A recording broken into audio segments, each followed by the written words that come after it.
Any is a philosopher.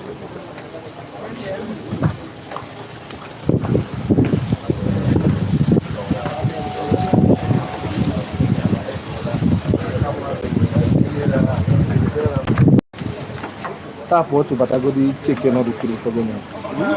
Follow the link to see what I'm doing for game.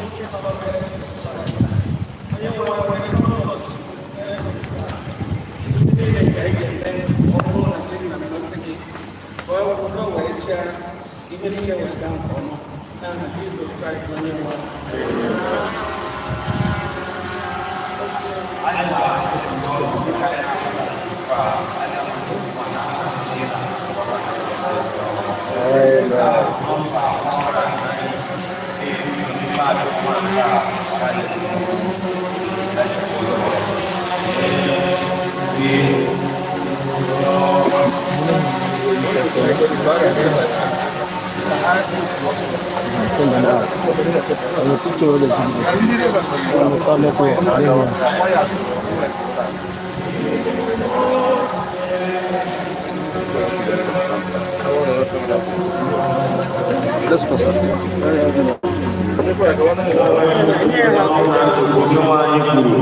Mgbechikwere na ọkpọ na-asị na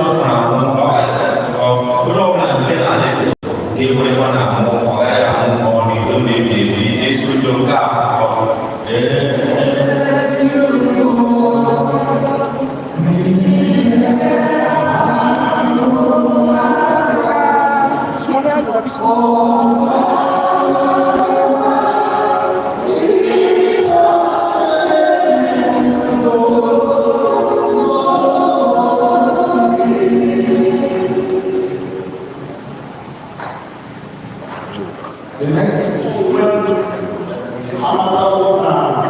onye nwanyị na Jizọs, anyị ewesịrị ọhụrụ ahụ. Ọ bụkwa ihe mere anya na anyị apụghịkwa iwere ihe ọhụrụ ahụ ma mee ya. Jehova nyere, Jehova anarakwa, ka aha Jehova gọziri agọzi ezi ndụ atọ.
kwupụta ihe dị nzukọ n'ebe a. Anyị zukọrọ n'oge a pụrụ iche ịrara nwanyị Kraịst Hanna Mgbechikwere Nwosu aka Chineke onye pụrụ ime ihe niile, onye bụkwa nna n'ihu ọnwụ dịka Kraịst ile anya n'okwukwe ma nwekwa ọṅụ nke tara n'oke ntụ n'ọnwụ dịka anyị n'ime Jizọs Kraịst bilikwe n'ọnwụ na ịdịkwa ndụ ruo ebe ebighị ebi. Ya mere were obi dị umeala ma akwụkwọ ji bịa n'ihu ya ka anyị wee nata nkasi obi nke mmụọ nsọ. Amen. Ka anyị nọrọ ọdọ anyị na-aga n'ihu n'ekpere. Ka anyị nọrọ ọdọ. Chineke onye nwe ndụ, onye ndugbu ọnwụ, onye inye aka anyị n'oge mmepe akwụkwọ, onye na-adịghị uche ya ime ka ịta ahụ ma ọ bụ nwụsị anya ọtụtụ ụmụ mmadụ, kasị anyị ma ndị na-eru uju obi, nyekwa anyị ka anyị fee gị ofufe otu anyị ga-ewu olileanya guzosiri ike, were obi anyị niile tụkwasị na ịdị mma na ebere gị site na Jizọs Kraịst onye nwe anyị. Amen. Onye ihe niile nna nke bi niile oge ka anyị jiri mmụọ amara lekọta ndị niile na-eru uju ha site na were uche ukwu ha niile nyefee n'aka gị, natakwa nkasi obi nke ịhụnanya gị site na Jizọs Kraịst onye nwe anyị. Amen. Chineke bi nna anyị nke eluigwe, onye jiri ịhụnanya nke na-adịgide ruo mgbe ebighị ebi, hụ anyị n'anya, nyere anyị aka ka anyị jiri nsọpụrụ na obi nke dị umeala site n'ihu gị, otu anyị ga-esite na ntachi obi na nkasi obi nke akwụkwọ nsọ mụrịla anyị gafee ihe mwute anyị ma na ime ihe na udo nke ịhụnanya gị site na Jizọs Kraịst. Amen. Bekwa. Okay. For the service.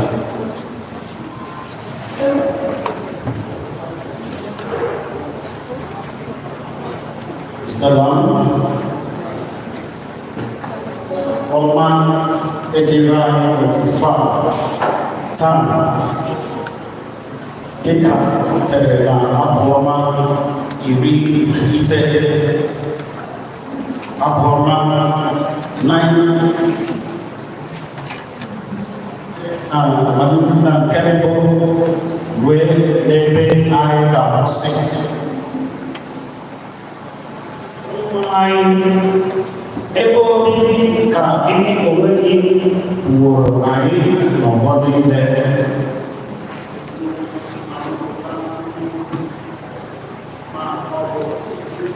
Ekwuola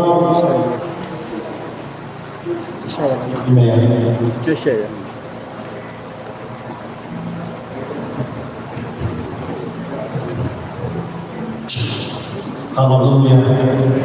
Hallelujah. Onye nwe anyị ebe obibi ka gị onwe gị wụrụ anyị n'ọgbọ niile tutu amụpụta okwu ma ọ bụ tutu ịkpụọ ụwa na elu ụwa dum mmadụ bi. Ọbụna site na mgbe ebighị ebi ruo mgbe ebighị ebi, gị onwe gị bụ Chineke.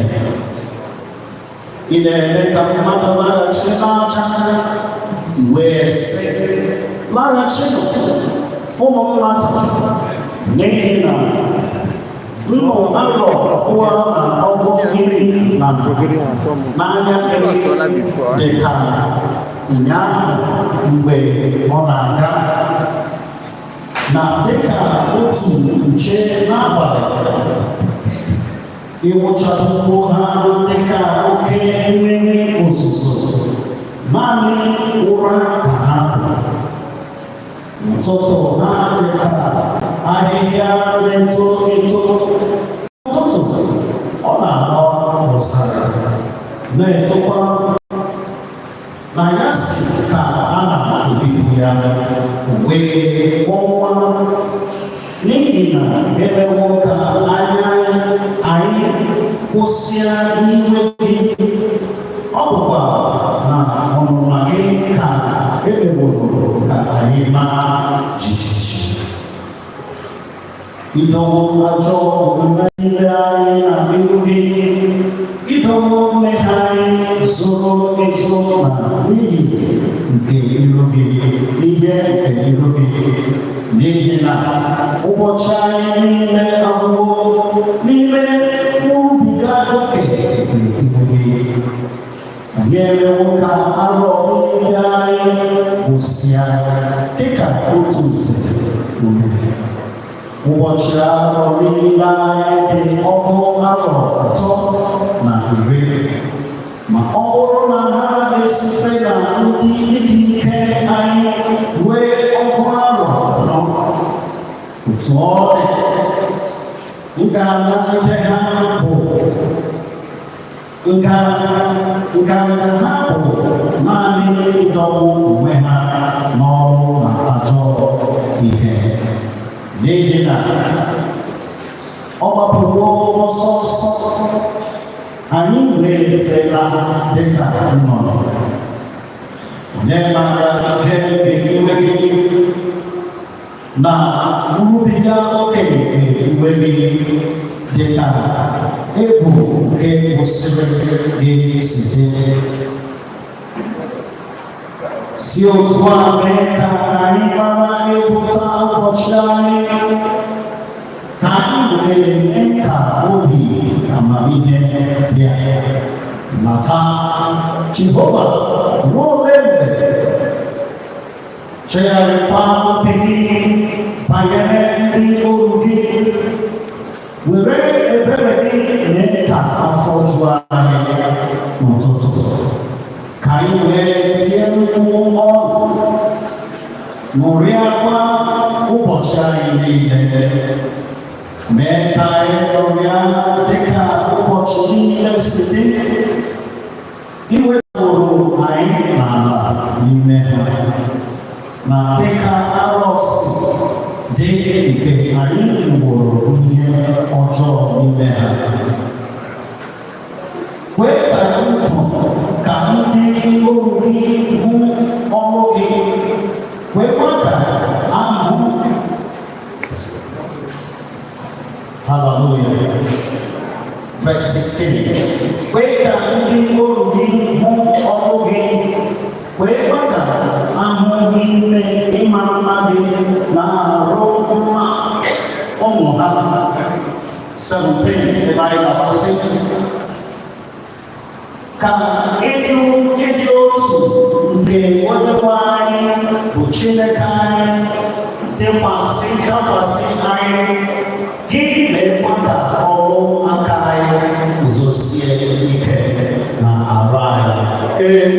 Ọrụ aka anyị mee ka o guzosie ike. Ka bụ Chineke. Chineke anyị ga-anyere dịka anyị na-abụ abụ nọmba 34 on Igbo Hebrew. Then on Methodist 498 at page 6 of our program. Let's be lots of I need to know why Nkume Bebinebi. Let's stand up. Nkume Bebinebi. Wherever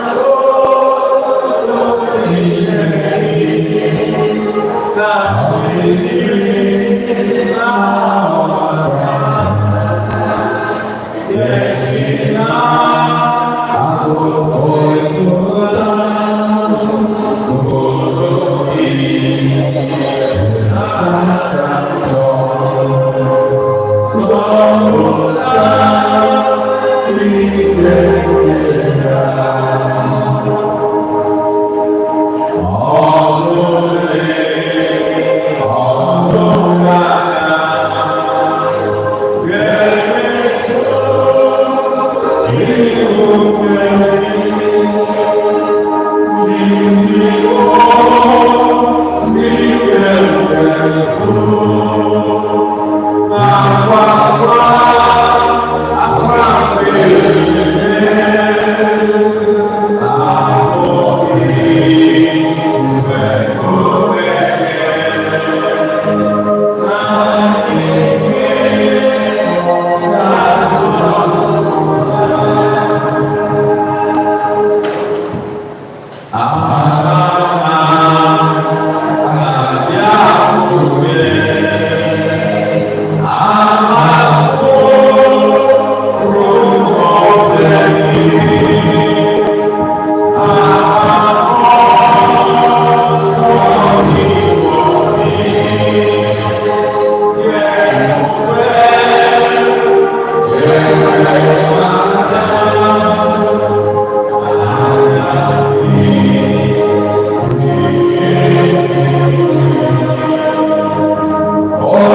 Ecclesiastes chapter 7, reading from verse 1 through 5. A good name is better than fine perfume, and the day of death better than the day of birth. It is better to go to the house of mourning than to go to the house of feasting. For death is the destiny of every man. The living should take this to heart. Sorrow is better than laughter, because a sad face is good for the heart. The heart of the wise is in the house of mourning, but the heart of the fool is in the house of playing. It is better to heed a wise man's rebuke than to listen to the song of fools. Here ends the reading.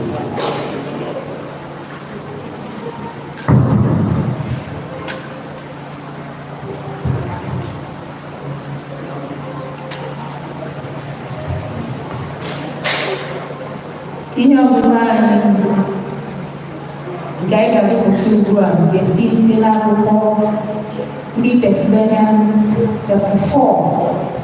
I am again from 13 to 15. Thessalonians, do not know when I give you the same. When I say what's what, my actually couldn't look at another behavior and wrong.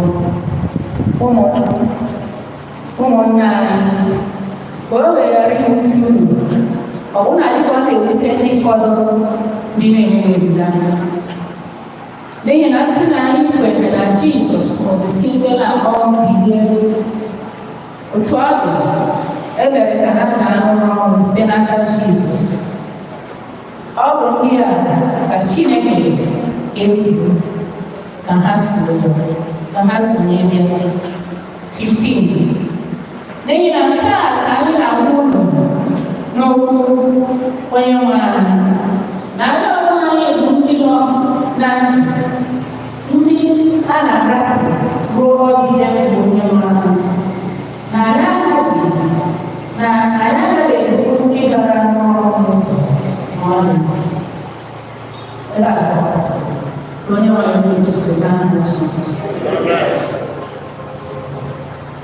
Praise the Lord. Praise the living God. Gospel according to St. John chapter 14, from verse 1 to 6 and 27. John is seated at home, leading Roman kissing, the coffee making and son. Nina no chile, August will be in Jesus. What will you know? A regular day, whatever that chile, whatever on the home.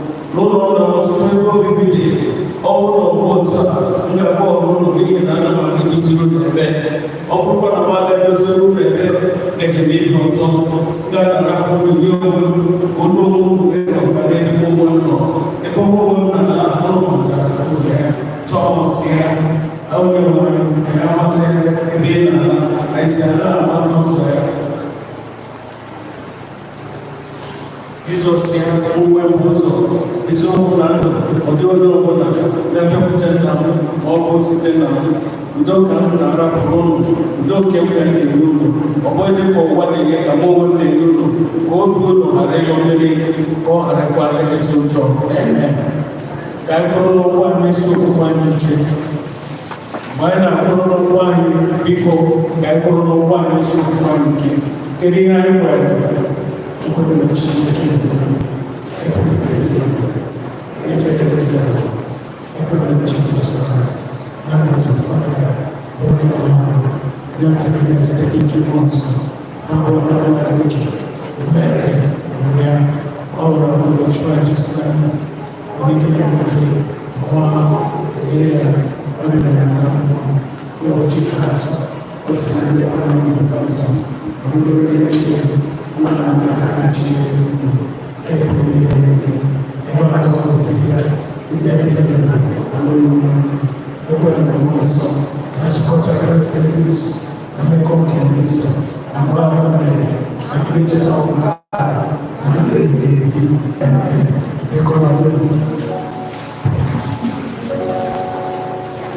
Funeral oration, who are guiding the family, come and talk about our mommy, the family. Okay, man, Pasara, mommy, and Deborah Sukon Wachita. Biography.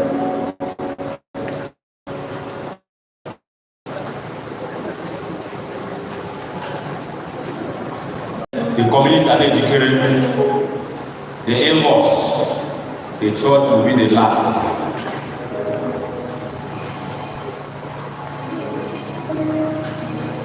That is my thing.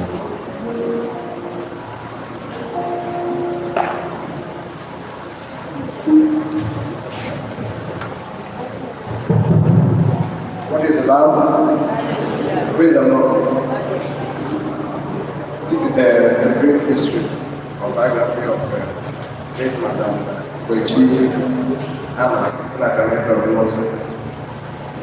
This is Hanna Mgbechikwere, from Nwosu, was born on February 25th of the year 1942 to the family of late Master Hanna and late Madam Hanna, years ago, among other siblings of whom two are remaining together for the battle to this era.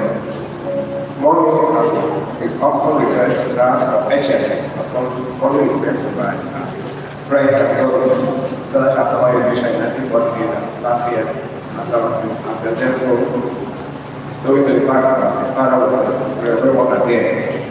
She then obtained her primary education at the middle school, I arrived in this area. Subsequently, she was led to modern school to be in the for secondary education. The education of secondary education continued to teacher training college in Shiroko in River State. By 1960, she was presented as grade 2 teacher. They are said to be a provider independent teachers because of the Nigerian independence of that year. Studied her teaching career under the examination as an school, more about Sierra and later as school city for back.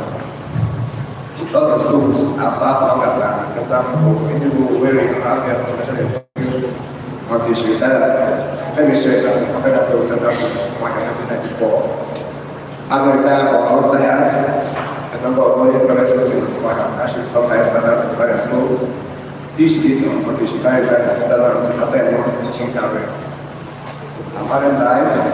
She married like a member was in 1968.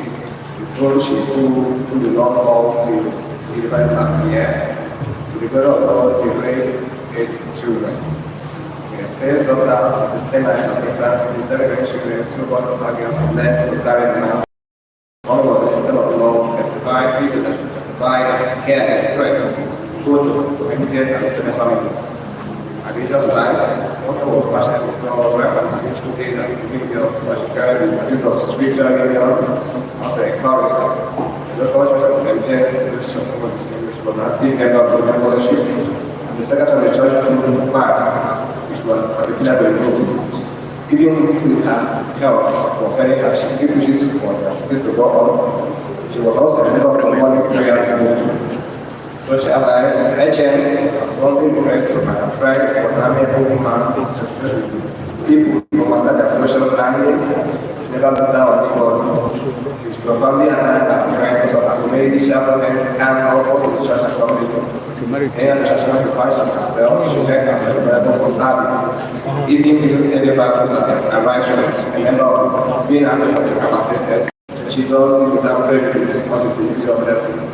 Also, most of the number of shops people have, and she keeps organizing for various meeting groups and also renders effort like that when called for.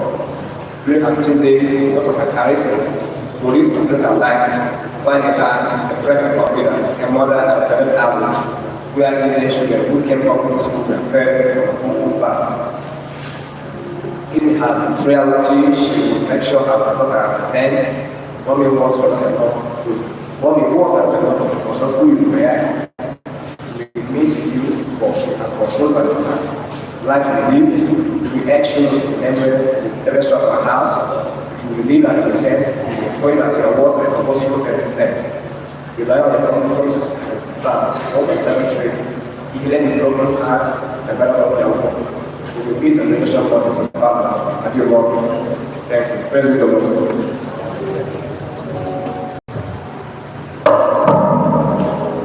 I may land in the community.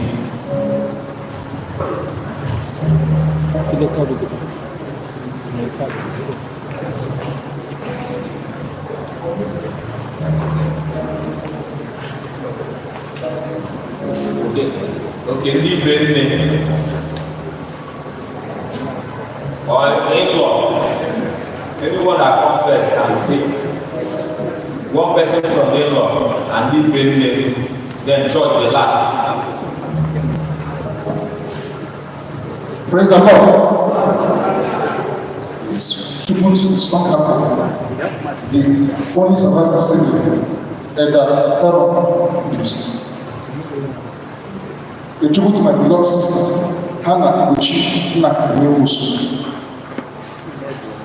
The tribute takes 30 of the program. With a heart full of love and deep sorrow, I bid farewell to my dear sister, Hanna Mgbechikwere Nwosu, my only surviving sister. That was my companion through life's journey and my closest link to a shared past. At the age of 82, she has now departed this world, leaving me to walk alone in a place that feels colder without her presence. She was not just my sister, she was my friend, my confidant, and a source of strength in my life. From childhood through the many seasons of life, we stood together, sharing joys and sorrow, triumphs and triumphs. She was a woman of remarkable grace, unwavering faith, and a heart overflowing with love. She was a devoted mother, a cherished aunt, and a beacon of kindness in her family and community. Her home was always a place of refuge, where one could find not just a warm meal, but also words of encouragement and a listening ear. She carried the burdens of others as though they were her own, never hesitating to help those in need. Mgbechi's faith in God was unshaken. She found solace in the word of the Lord and lived by her teachings, Even in difficult times, she never wavered. Her trust in divine providence was a source of inspiration to all who knew her. She was a prayer warrior, always lifting up her loved ones in prayer, believing that God's grace will sustain them. Now that she's gone, I feel an indescribable void. She was my last surviving sibling, and her passing has left me standing alone in a world that feels harsher without her gentle presence. But even in my grief, I take comfort in knowing that she is now resting in God, free from pain, from sorrow, and embraced by eternal peace. Rest well, my dear sister, in the loving arms of our Creator. Your legacy of love, kindness, and faith will live in our hearts until we meet again. May your soul find rest ever in my heart.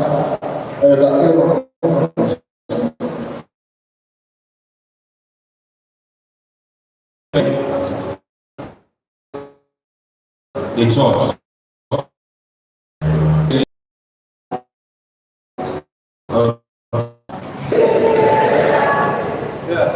They are married to the last daughter of Mama Hanna Nwosu. She's a very good woman, a woman of excellence, a woman of wisdom, woman of courage.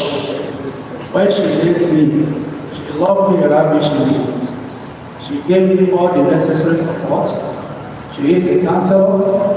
She makes sure that I'm very okay. And she makes sure that everything is in order. She is a woman of peace. She is a woman of honor. I used to see her meet different kinds of people. Putting smiles on people's face is just part of her system.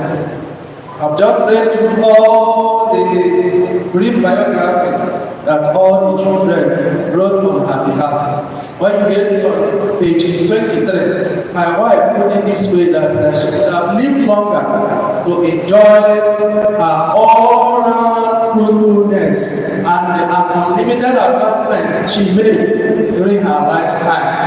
And when I read through all that, they keep reminding me the same thing which I have witnessed. I have been a witness. She used to feed people, different kinds of people. Every time you see her, she is smiling. She is smiling. She enjoys helping others.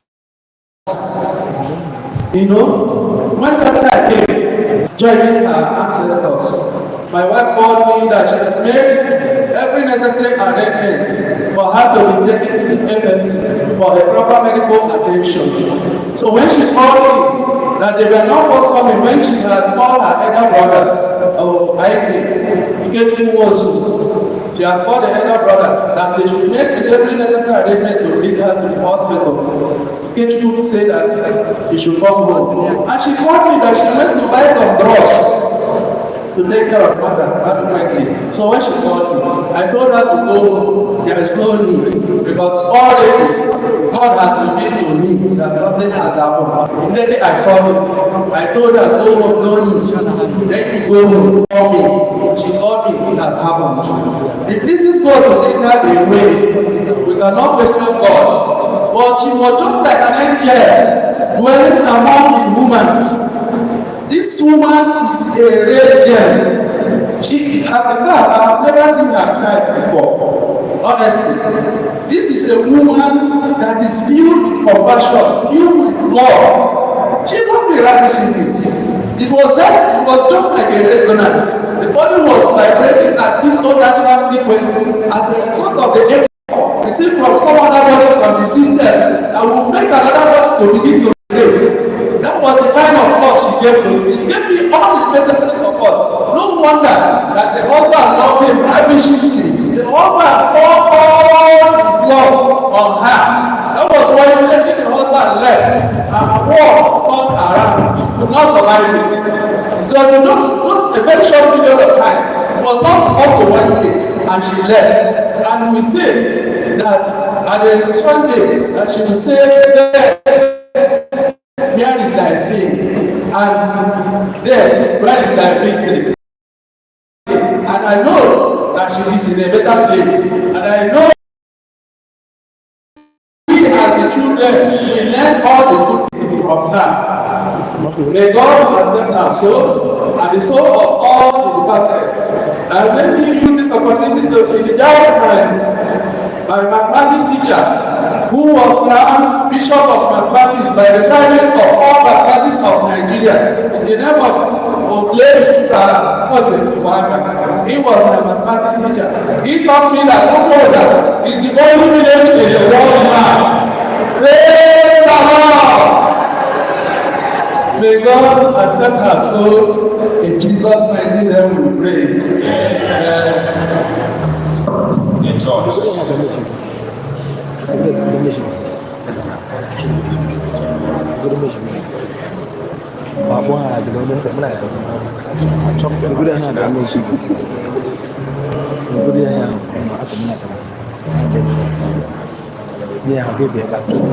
What is the law?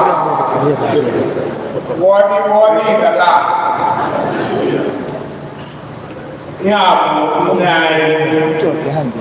Hanna, Mgbechikwere, Nwosu. Always loving mother.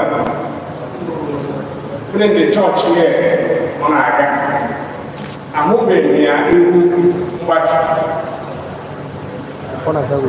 Whenever you see him, you see her, he's smiling, cherishing you, giving you all good words to show that she appreciates you.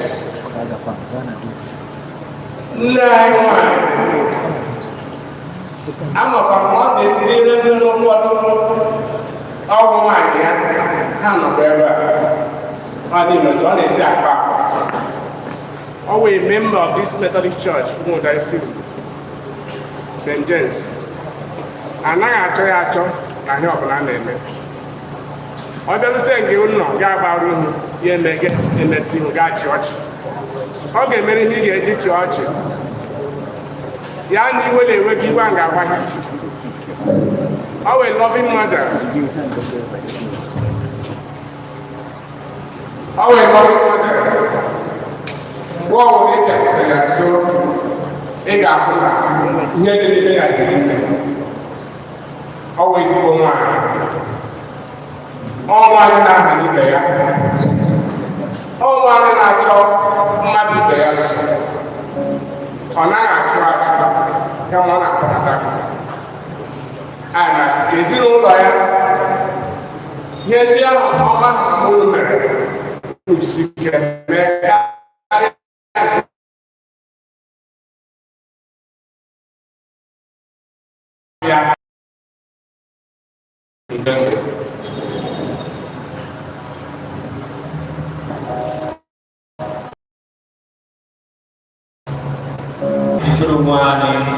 For someone in Mgbechikwere, Apple number 239 at the educate of our program. Now that's the link at Papa Noto.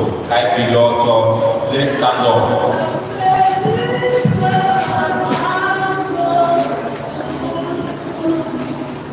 Now that's the link at Papa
You will see her showing that she's alive. But today, we are singing this song. She is lying down, motionless. Open up page 15 of your booklet. Kayega n'ebani ga-anọrọ Chineke ọtụtụ a dịka ọ dị n'ime akwụkwọ nsọ. Iwebata page 15. Social life, second paragraph. Mmadụ niile soro mbụ ya. O bidoro with she is profoundly admired by her friends. 1, 2, 3, go. She is profoundly admired by her friends because of her humility, cheerfulness, and candor, both in the church and community. Onye dị ndụ enwere ihe nnụrụ anyị gụrụ kịta. Mepere na akwụkwọ nsọ to John chapter 14 and verse 1.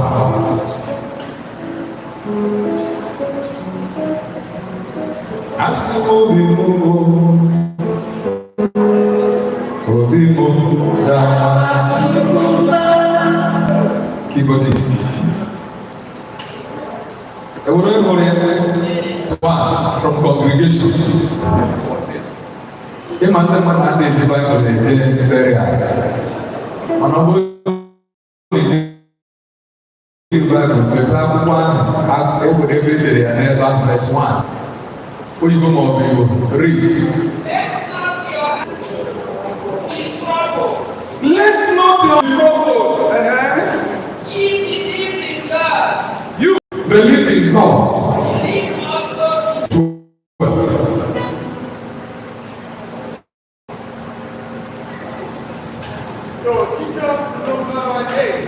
So teach us to know our hearts unto wisdom. Ewere nuri anyị na-agụ. Ọkwa ya agụ n'ụzọ ebe dọkịta atọ. Anyị gụrụ nke dị n'ime akwụkwọ. Anyị gụrụ nke dị na Baịbụl ụzọ na-atọ. That's good. Dịka anyị na-aga. Legodo nwanne ya ya. Tie olee otu isi ebi ndụ na community a? How are you living your life in the community here? Ọ bụrụ na ogbo ego isi ndụ na-egbo jụọ ya n'oyibo. Ị jụọla ya? Ngwa biko ikwu eziokwu. Talk to your neighbor say, olee ejimara gị? Unu ama ihe ejimara nwa? Ha na-akpọ m aya ya. Because ọ na-abụ m egwu sama na anyị bịara. Kedu ihe ejimara gị? Ọgọrụ nọmba 1. Ọ na-abụghị ya. Okwu na ụka nọmba 2. Oke ha bịa chọọchị. Ha nọ na ya.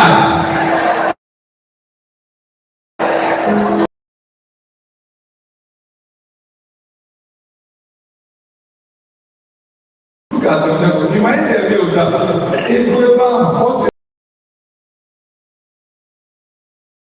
go and read those things. By Mama, Akawata to Mama. How about a man ordinarily? Even when the children are not there, moments are not to Mama again with all day. Or go to Mama. When I saw after I opened the book, who never was in the Bible because who not to actually altar, especially never I know. Now, when I give again, how you will do community, who you will so one. If we can't read it, then I home, I have what I have raising to go to the why not? Apart from Mona, never Mona, no, you go where people have said good things about your mother. Oh, Mrs. Mother. Oh, my goodness. What do you know this is in your mother? You will never say that Mama never got to do now. If I did a road, I'm busy alone. The garden and I got built to the bar. Somebody shout hallelujah. Do you know why I have trouble? It is only a fool. Only a road down and even now, I can't believe there might be better. There's not even one way we now go to the according to the Bible. When you go back or come to my telephone, and within another time, getting another like this, no more. Nothing. There is nothing we can do to resurrect this woman, except we will a special miracle from God that will come back.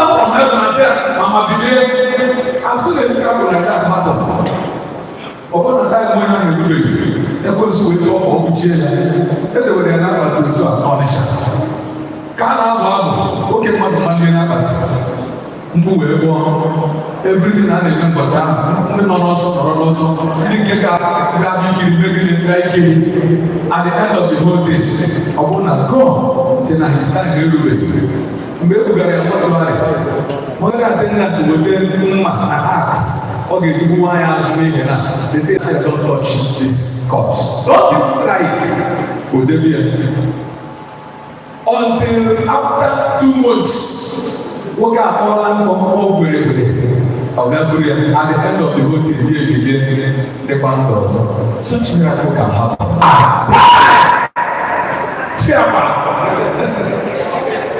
Ụmụaka nke ha nọ sọfọ ya na-eme gịnị small pamphlet n'aka a na-apịa na-eme otu a ụmụ nke anyị ọrịa abc ụwa nke ahụ ọ gaghị eru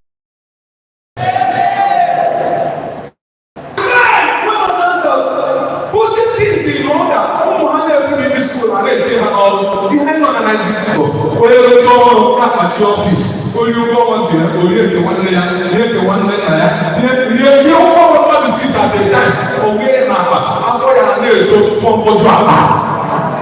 This is what we are facing at such time as in democracy batara anyị ọkwa 1999 anyị na democracy wee megide yaba dị ara anyị na-anọdụ ọgụ nụrụ this democracy ruo n'ahụhụ na gị nọ Abia steeti like Abia steeti wee wusi anya una maka esi akọmishọn ụzọ ndị Abia steeti mgbe afta na na-esepụ n'ebe a from ebe a ebe a ruo na afọ ugiri etere ụzọ akụrụta ebe ihe mere ya n'ọnụ n'ụzọ ka emere gịnị etere obere ihe mmiri dị ojii 24 years na nọrọ na gịnị darkness. Anụkọta esi from ndị nke na-achị ha even some ministers, so when you think you want good law, no problem. We will go for good law, we have all good. All you do, because it's in the Canada. Okay, ma, it's in Nigeria, everybody na beginning shake. We are going to get from Canada and Kaino Keta.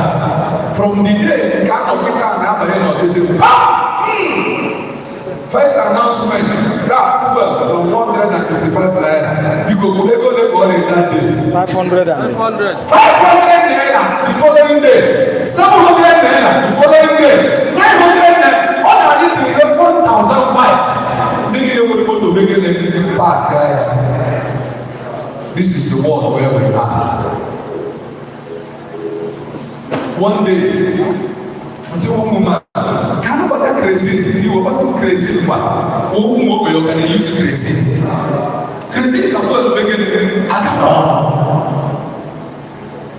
This is the world where we are. In such a world,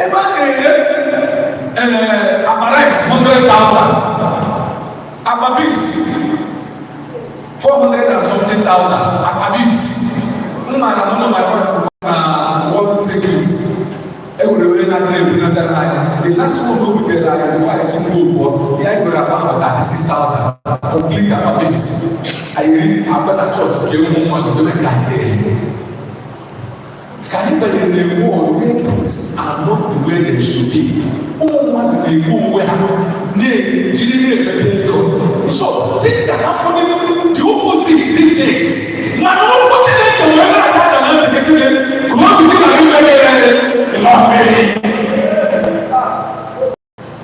Can you please there is hope? Am I talking to somebody there?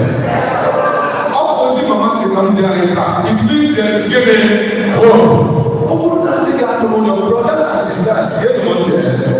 Mama, soon after Lord, it means that there is giving hope. When you lie down, there is giving.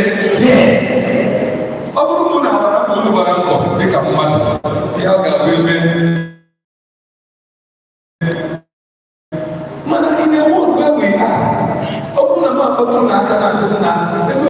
Now, just like in 2006, wedding. ruo ofu ya ụsa ga-abịa mgbe ahụ ka Chineke aga n'iru anyị kedoro m ofu ifu dị bichimis efi o kedoro ebe ahụ emanye ndoro efi ahụ na 2006 80,000 ruo ọkụ nwa anyị bụ last 3 years debigote efi goro 900,000 oruo ka nke 80,000 ahụ lokọtazi people oge na-emedo m nwa nke anyị eto ya na-adị beta mana nke ya na-adị njọ na-akarị ọ bụrụ n'ihi na ịbụ mmadụ nọ n'ụwa anyị achọghị m ihe ọma mana ime Jizọs na-asị gị were na Chineke were na mụ obi gị mere gịnị anụrụ mmiri ọ bụrụ na eme akpa simenti kadị na ebe a ị ga-ekere ya wee rụọ ụlọ esọpụta na azịkwa ime ọ bụrụ na ere akparais 200,000 na Disemba ị ga-azụ akparais abụọ gbata na di gị. You better not be like that. Look at what happened by last year. Christmas, didn't Diego and I said that again. Obasafana. Woman, you how we begin. Wow. Yeah, I know what I'm going to begin. We don't want to make it. What do you do? Look at that. People raise out and go back on Nigeria.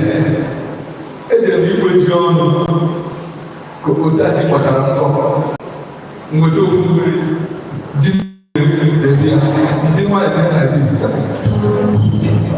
osisi a na ọ na-ahụ ma ọkụ ọchịmazie ọ gara ime nke ndị na-ekwusi biko okwu na igburu akụkụ ihe ị na-ere ji a ọ na-ahụ ọkụ n'aka ebe gị teli ọga aga m ebu ji ate mgbe na my house and ụmụ m ga-emegide ga-eri ya ọ dị surprise mgbe ị gazi chita ndị ka nke ngwere nke ahụ ọ na-ewu akọ chitazie ndị gbara amata chita n'ebe ọ nọsị ọgalogradis ego ole ka iche n'ọkụ anyị ga-awụ ya tie n'ite taa anyị ga-eri ya anyị prọfesai to somebody here no matter ihe ga-eme n'ụwa dịka Jizọs na-ekwu ya ihe ọrụ n'ụlọ gị n'aha Jizọs that tell somebody this I say ihe ọrụ gị agaghị akọ n'ụlọ gị n'aha Jizọs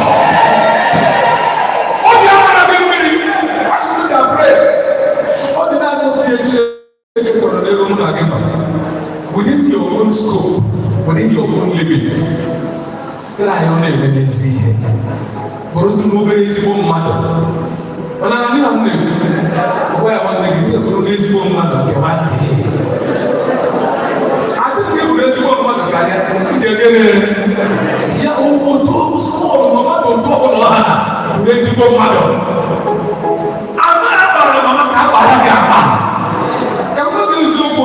Chineke na ndị Moses soro anyị gbara mama ebe ka ite na mama ebe ka ite na ọnọ adịbụsọ ọbụ Abraham ka ọ ga-anọ na-ebe gịnị na-ezu ike. Why? Because in her lifetime she tried her best to make sure that her living was something towards this life. Ọ bụghị ndị ọ ga-agba abịa so that is sometimes ọkara mma na-ebịa I just pray that this word as it enters into you, in our change in your life tonight. This woman, Abago said, okay, what did he want to do? Okay, they will and Abago said, oh, Hanna, oh, what did he want to do? He social again. When I'm not Georgia, this woman, at that time, ụbọchị ahụ ya na ihe and how do you like about even the Chineke n'otu na ụbọchị ime ahụ a ga-asa ọtụtụ akwụkwọ a ga-asa your community a ga-asa akwụkwọ your church a ga-asa akwụkwọ ndị ibiri n'ụwa then asapezie the last one asị na nke ahụ bụ gịnị akwụkwọ nke gịnị nke ndụ ọ bụrụ na asaghe ya onye ọbụla ahụ ya aha ya n'ime ya ọ gaghị abakwa na alaeze oge Chineke luka aha gị ga-eme gịnị asapụ nke atọ aha gị ga-eme gịnị you know the reason why because it is a book of records book of ihe imere o metere jiri isi ya megịnị ọ bụghị ya no problem. Now say everybody. If so, I'm going to be able to answer. It will be able to know what. Some guys know that I say, "Man, what the guy nke mmadụ mana ọ na-adị ka na-ewere ndị ekwensu kere na ha nọ n'ụlọ ụka eyiri akwa wet kwadocha ọfụma n'ebe eze na-acha ọcha dịta ka ezigbo mmadụ mana gị na ha megbuo ihe esetụfi abụọ ka mma na mụ na ekwensu mere gịnị mekọrọ ihe. Otu nwaanyị batara n'ahịa bụ nwaanyị ibe ya ebubo ka agasị na mkpọrọ ya ebubo ya na-echere m na ọ bụ eziokwu ewee mezi chọpụta na ihe o gboro ya bụ ebubo ndị market masters wezi ya enwere iwe what you do now is ka kwụrụ nwaanyị a said episode ọ sị igbo na that I cannot tell somebody again sorry ọ bụ onye gboro na o zuru ori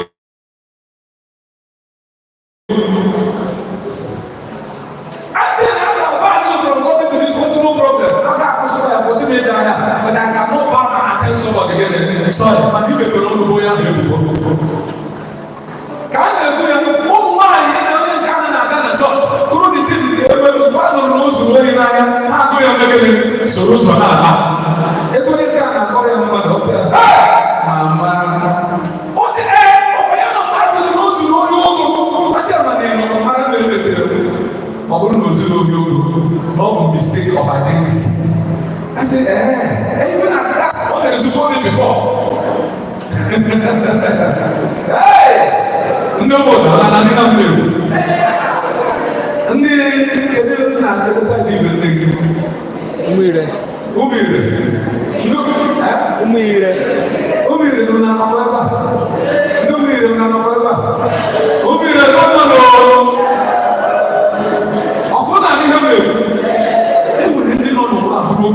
Nwosu alụrụ ala ha dị ego onye ha nweta ihe ọma ha amaghị mma achọtara ndị dị ka mọnki enweghị ihe dụrọ ha dị ndị omume ha dị njọ ihe niile na-ebe ha nọgị n'akụkụ oge ha agaghị chọọchị ha nọ na ya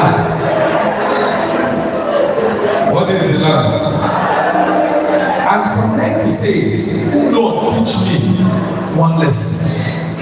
God teach me one lesson. How I will be able to number my days. Because we don't want to let it down. Now we watch you on our main horse.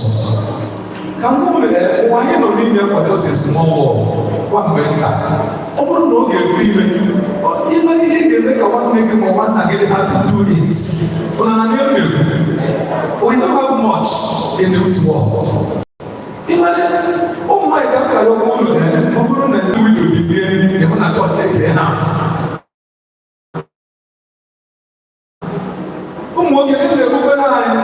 Overheat.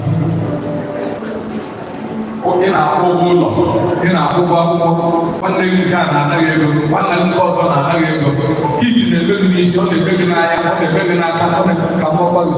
Ụmụ nwoke metụ niile gburu n'aka sị biko obi alọla gị pere brọda. Metụ nwoke aka sị ike agwụla gị. Ụlọ na ihe ọ ga-ekwu, ụmụ nwoke ibe ma ọ bụrụ na ya.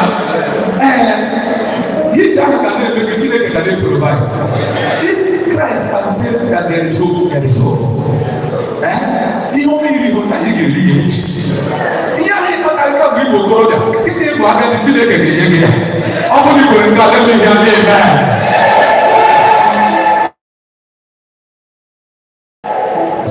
Na ndị bịara ịnyọrọ anyị. Mama anyị na-ezi anyị ozi mgbanwe. Ụwa anyị nọ n'ime nkịta, the kind of thing na gị bidoro bụ ije ihe anyị na-ahụ before. The way ụmụaka ji ajụ ego nkịta mere na nwa dị about 18 years or so gburu papa ya gụrụ ya mkpụrụ anya gawa ebe ha emegere akpata ike. Ọ ga-abụ bụrụ na o mere mistake succeed in the next few months ọ na-abata onye emegere G-Wagon, Rolls Royce, Bugatti ya na-emegere ebupụta ụgbọala a na-etu ya aha omere ọha ori ego enwekwa ego etete tụrụ ya nke ọ na-eme. Ọ bụ ụdị nwaanyị nọ n'ime ka ụdị anyị nọ kịta kịta afụrụ ndị mmadụ ego ofe ego 1,000 ọ bụrụ chọọchị ka na-eme gịnị ahụrụ ya aka dịkọbere fred nsebe ewebe ya. Mana ọ bụ ụmụ nwaanyị nọ n'ime biko mama na-ezi anyị ozi ọ bụrụ na ị nweghị ego kịta obi emere gịnị amara gị akụjara ego na-abịa ịbụ ogbenye taa nwere ogbenye taa na-abụ ọgaranya echi fada mpaka bụrụ egwu wee chi n'ụwa na-eme gịnị wa ndị bụ ụzọ eme gịnị ndị nọ n'azụ ebe gịnị eburu ụzọ Chineke dị n'aka ya gbaghị okwu a ọ bụrụ na ị mara na nwa na-eme ntụgharị ịhụ ugbo gị na mmata biko mgbe ka gị na mmadụ ibe gị na-eme gị na-enwe oke dị mma ịmata egwuri ihe na-eme n'ụwa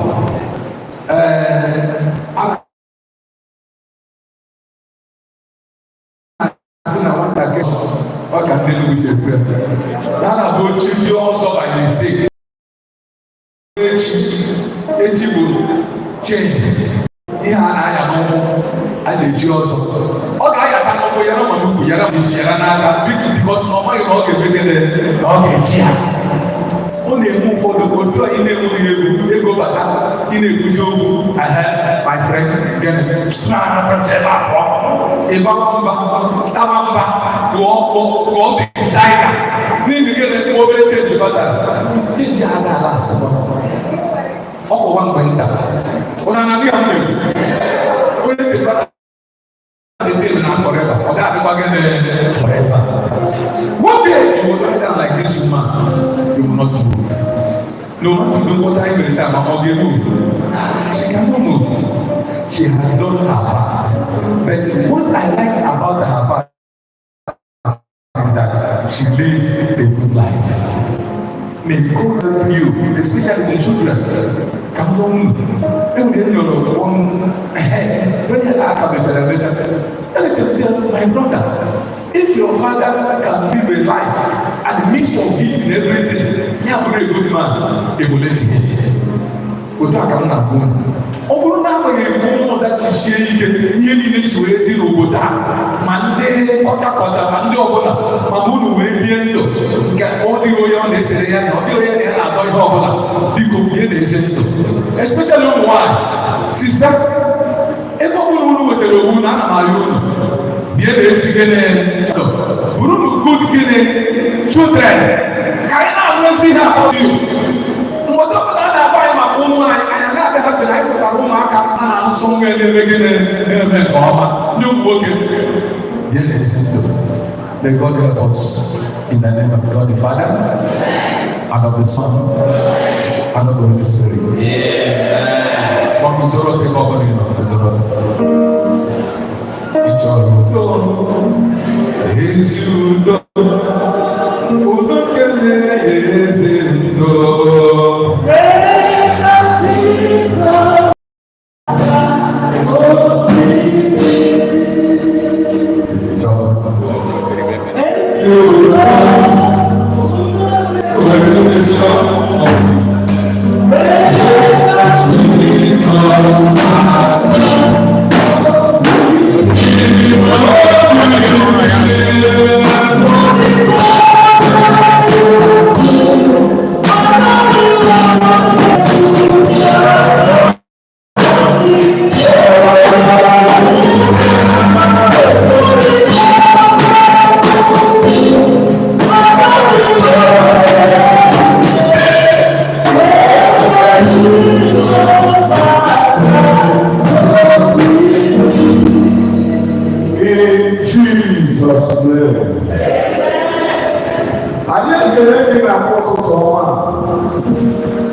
Papa, ọkụ naanị na anyị nụrụ okwu a mana ekele anyị n'ụtụtụ ọma bụ ka okwu a ka ọ pụta ezi ọrụ n'ime ndụ anyị ka okwu a ghara ịbụ ihe ga-ata ata n'ime ndụ anyị kama oge niile mgbe niile ka okwu a na-akabe n'ime na ntị anyị ma n'obi anyị ka anyị were wepụta ezi ọrụ dịka ịgba ọsọ ndụ a nke a anyị na-abanye n'ụwa ana m asị gị Chineke onye kere n'ime kere ụwa iyi ebube gị ngọzi na ọ na-ebube gị n'ime ndụ anyị na ọ na-ebube gị n'ezinụlọ anyị na ọ na-ebere gị n'ebe anyị onye ukwu na onye nta nọ wee na-ebere gị na nzukọ gị n'aha Jizọs.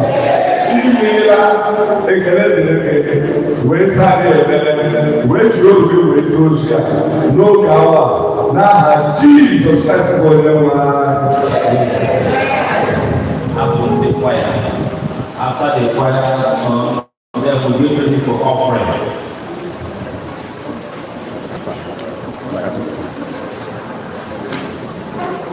Isso se fala mesmo. Bulo.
inye mama anyị onye mmemme anyị ịgwara ya obi ntụmasị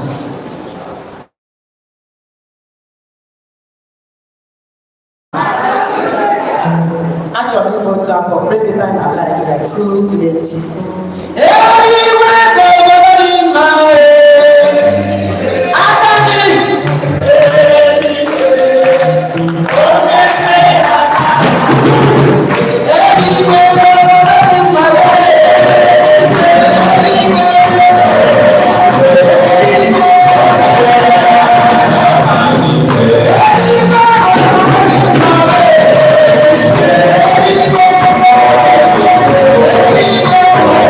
Yeah.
Church, Omoda, Isi.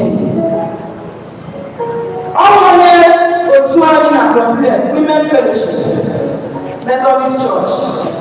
Mbaho di dada ni mma. Owani ni ọba na church. Mgbechi na Nwosu. Ọ bụ ọmụ afọ ọmụ Igbo. Ihe ọbụla na church. Ebe ọ ya na-adị nwụrụ na nwaanyị okporo ụzọ. Ị ga-ahụ ya. Victoria Rochi. Ya na ya na-eso ma n'obere nke ụbọchị taa. Anya ọbụla na dịka mmadụ. Mana ma Jizọs gwara ụdị gịnị na-eso okwu. Ama Jizọs gwara ndị na-ekpoghe ọ bụ ya bụ ezi a. Akwụkwọ nke anyị nwere ekwu ebe a. Mana ama Chineke bụ ama ziri ezi. Ma anya mmadụ na ihe a na-ahụ anya.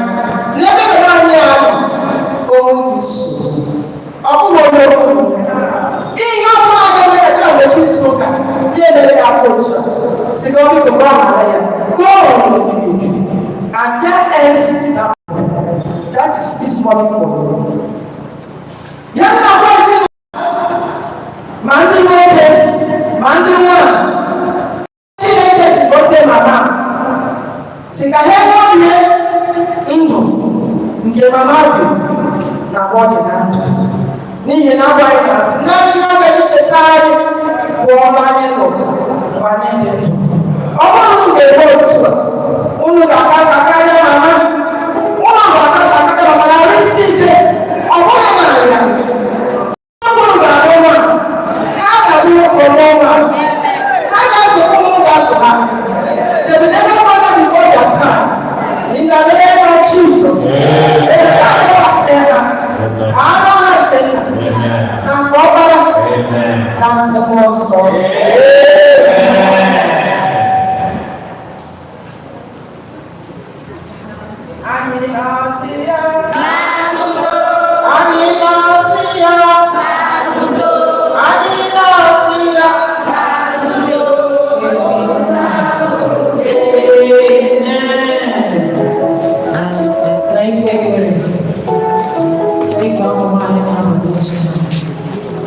Ọ bụ n'aha Jizọs. Anyị Chineke kwesịrị ịtụkwasị obi. Onye naanị ya bụ onye naanị ya na-adịrị mgbe ebighị ebi. Anyị na-ekele gị n'ihi ụbọchị taa anyị mere ka ọ dị. Imeela n'ihi onyinye ka anyị nyere. Imeela n'ihi iji ozi nke ụbọchị taa. Ya mere Jehova, anyị na-agọzi onyinye a Chineke. Na-arịọ gị ka ọ bụ ya gọziri agọzi n'aka gị, ka ọ bụrụ ya gọziri agọzi Chineke nye ndụ anyị. Na dịka e wepụtara anyị, otu a gị ga-agbaju aja akpa akpụ anyị gbajiri egbaji. N'aha Jizọs Kraịst bụ Onyenwe anyị. Amen.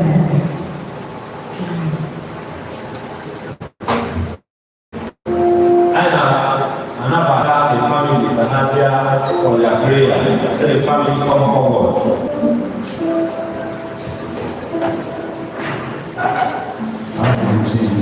Okay, so that God, family waiting for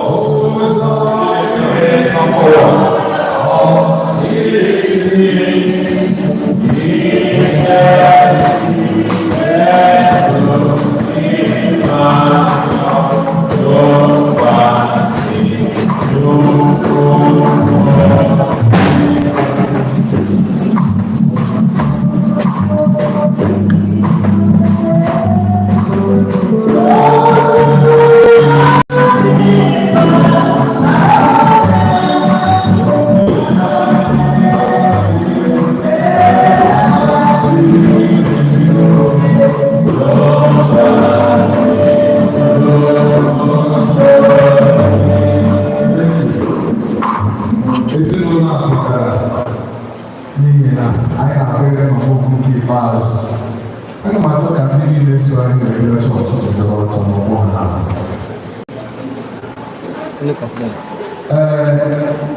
No more than behind side 95-100 years old.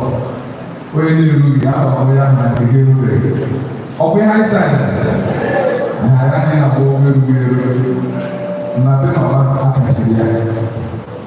These children, you will live above 95. Did I hear you say amen? What's happening in our humanity for God?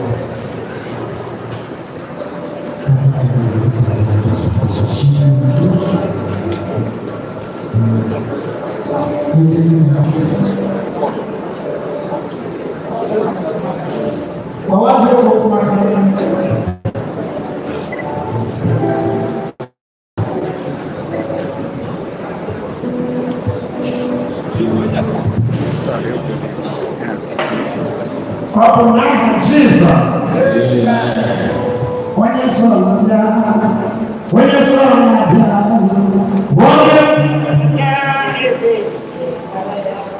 in Jesus' mighty name.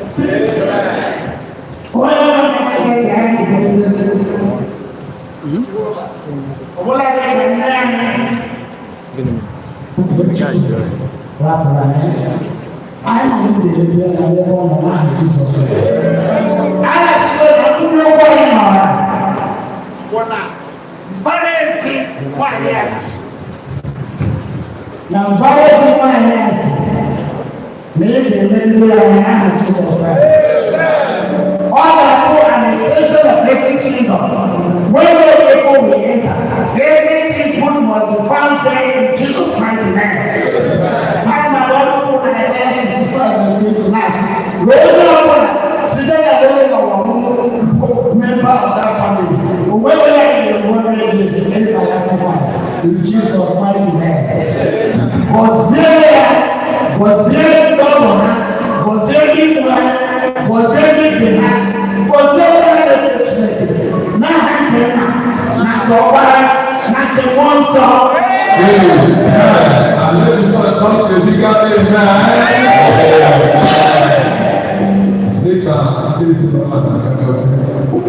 Our brother will stay back as I invite the people to come and hand over.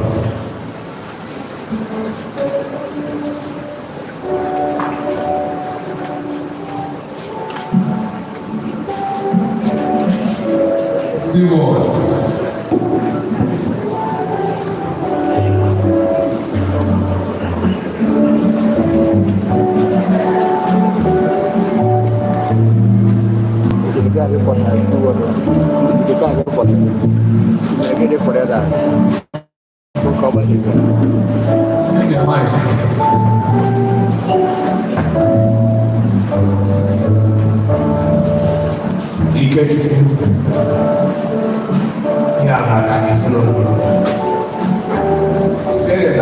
Archbishop, Lieutenant Congregational, all had the Father sing with it. Now, God can let the Mother give me.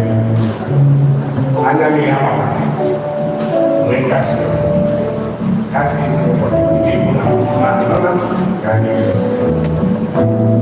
Praise the Lord. Praise the Lord. Like a man, look at the voice and the congregation and all that gave us support. God continue to bless him, bless in Jesus' name.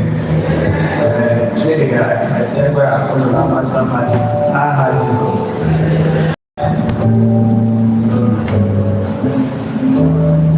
What is the Lamb? I make a little all of you that God brought to this place to be a part of this burial service. May God bless you in the name of Jesus Christ. Amen. On our God, St. James Methodist Church, my money and Hanna is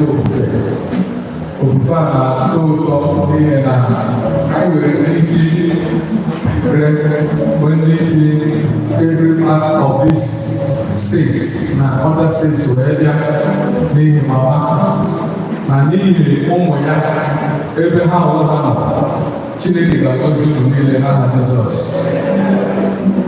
So, they got I need the service out. The one day I have to have sign of the fire. Nine and we're Joseph Campbell Toto at this altar. Okay, I give you family compound there. Family compound there. If I got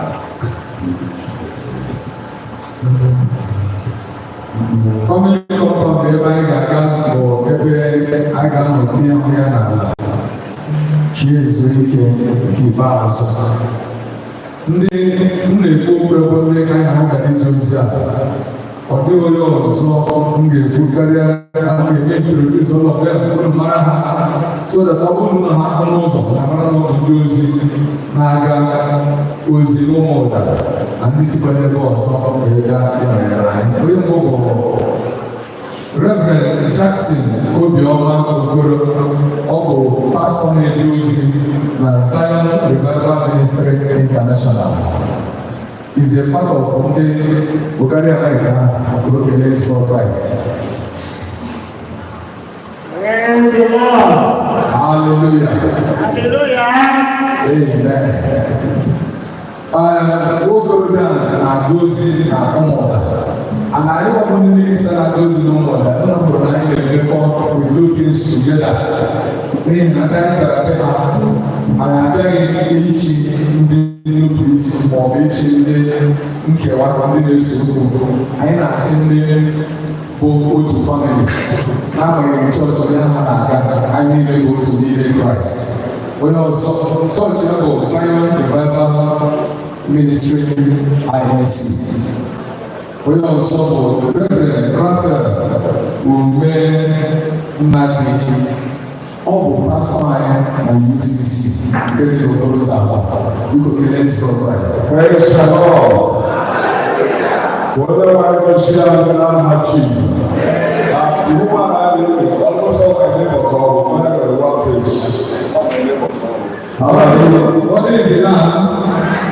All of our neighbor, we're familiar in the burial because the UCC, the compound, the God bless you in Jesus' name. We also, we are about bigness, joy, or getting the mpaghara nke chọọchị a o St. James Methodist Church Akenanya. Worthy is the Lamb. Amen. Onye ọzọ bụ the Reverend Christian Oluche nke sokwa anyị na-eje ozi na St. James n'ụmụnna isi Igbo kelee Jehova Christ. Worthy is the Lamb. Hallelujah. Onye ọzọ bụ nwanne anyị nwoke the Reverend anya dị egwu. Ewere anya dị egwu ebe a. Ebe anya dị egwu na alta. Ịgbasa onye ime ma nwa ya ga-enye egwu. Ọ na-eje ozi na diocese of Igbo Kenes for Christ. Chikọsi anyị n'aha Jizọs. Anọdụ na ọ nọ n'ebe a before. Ọ bụrụ na gịnị ka anyị ga-asị ya? Nnọọ brọda. Onye ọzọ bụ the Reverend Oswell Ndukwe, ụkọchukwu anyị na-aga ozi na Canada City, mana chọọchị ede na Nsukwe, just after Towa, n'ebe NTA station ahụ. Reverend Kelly, ọ bụ ya bụ conductor of the service today. Praise the Lord. Onye ọzọ bụ the very Reverend Ngozi Nwosu, retired but not tired. Anyị na-aga ozi St. James ụmụda ebe a, kelee ndị of Christ. Kelee ndị Chineke n'ihi na ọ dị mma. N'ihi na agụrụ mgbe ebighị ebi ebere n'aka. Onye ọzọ bụ nwanne anyị nwoke, the very Reverend Ikechukwu, oke ka ntị ka o si aga, the very Reverend Engineer Ikechukwu Mgbechikwere.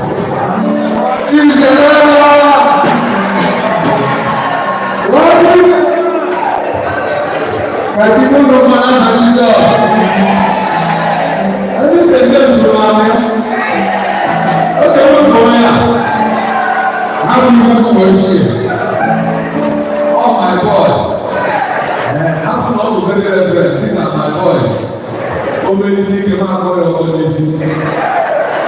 What is the land? We also will be very reverend Dr. Regina Emma Hara, I remember on church, St. James Day, Moses. I love this Lord. All the time. All the time.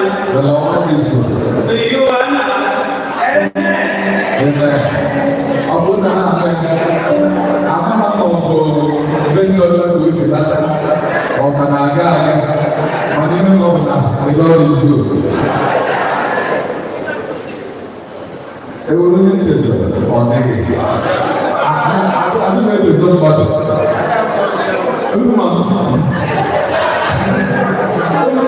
wọ́n kúrò ní ẹjọ́ sí náà St. James mú ọ̀dà ẹ̀ bá. Who make you answer? How to go boys? At least if I don't know the Joes, ever kind of never get the Joes in car. Because I get to know now.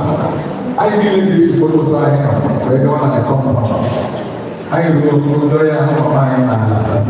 because we never salute those MC on our church. Okay, on that. Maybe ever. Okay, okay, you know the church. We in a choir. Young people now, I better very hard. Better the interments. Where am I? Ndo koshuni ile noneba umesoro tunachite na mansi ya. Ndio somi ile. Ego bana MC kuloku na. Basaka majo. Yeni ya mic. Kilo ije that our mic.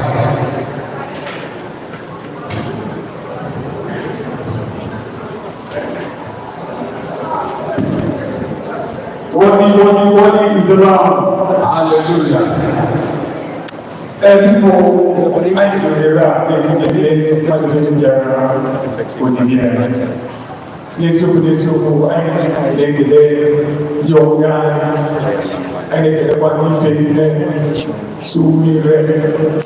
I will not food and drink in a compound. People, I don't know what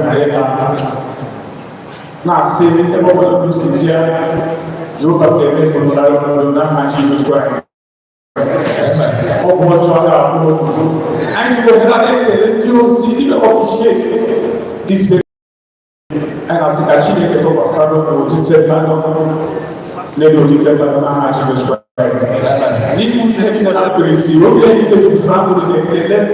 But if you not be told here, Upana Musia, Jordan, and I see a now, so need to see the butcher now, Jesus Christ is going on.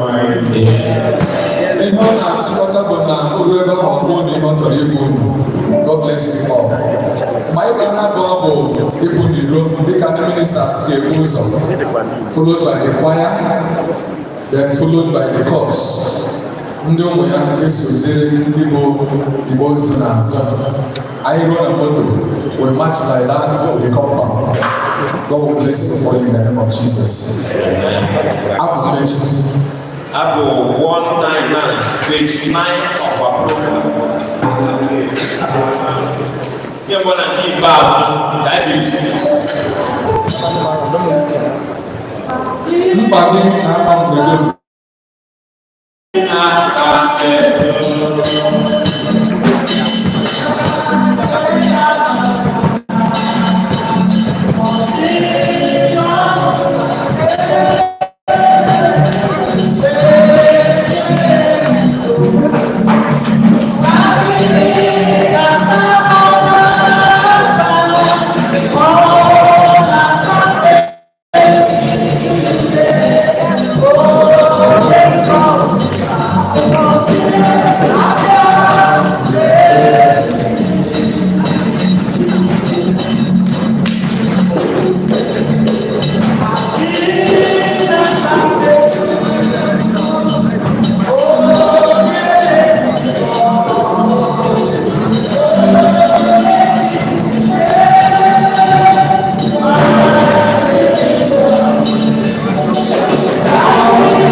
Go now.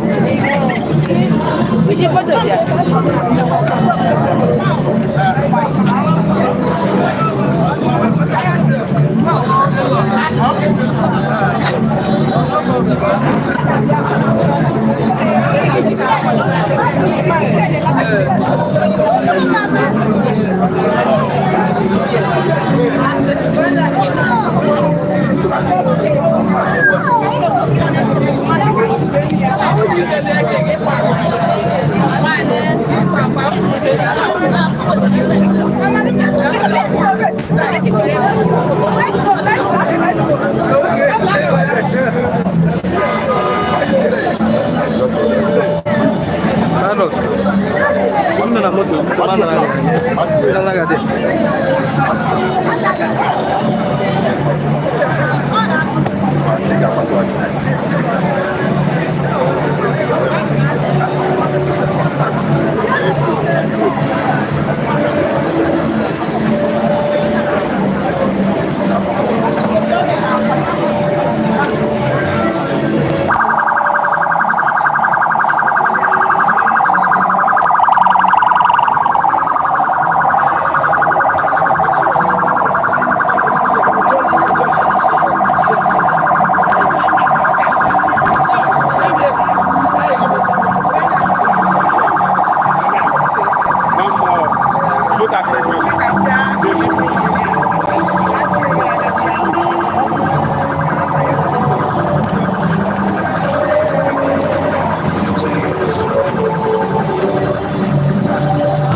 Omolu aka pastor onye ọbụla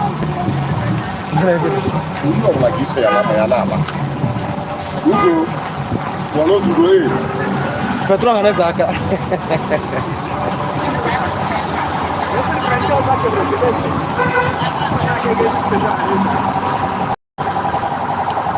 as the chief media officer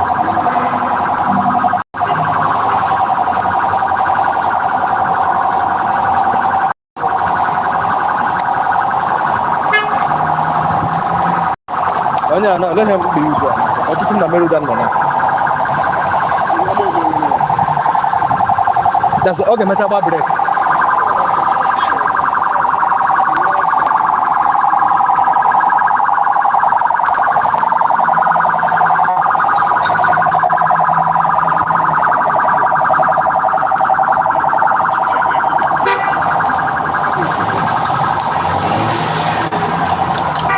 Anya fire go to amaka hemelo.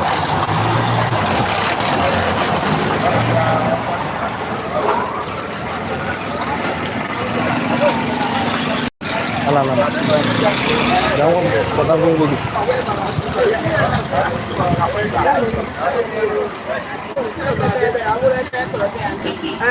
Puta para battere.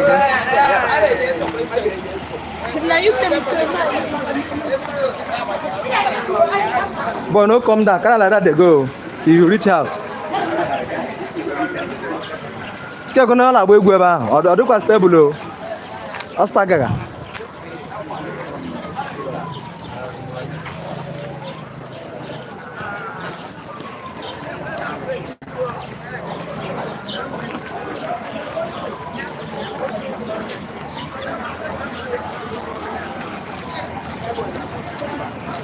Ora bola. Menembala kemana? Jadi ke apa? Jadi menembala. No, chief mona. I want some money every day, but me now I do. Well, we are allowed.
Thank you.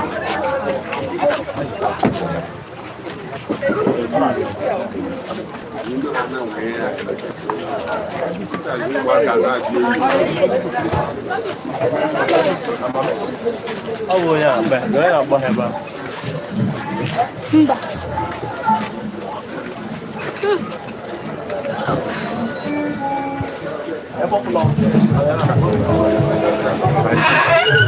Thank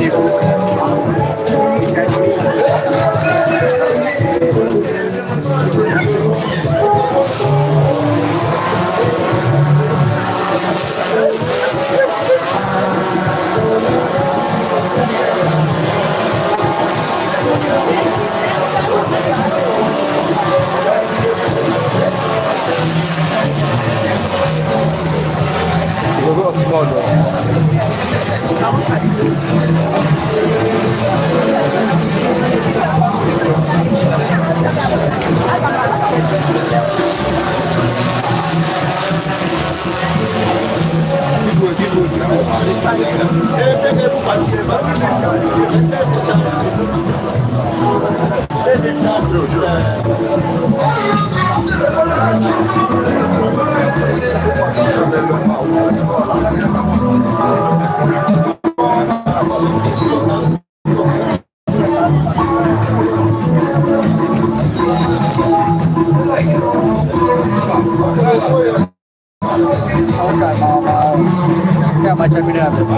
Não foi nada.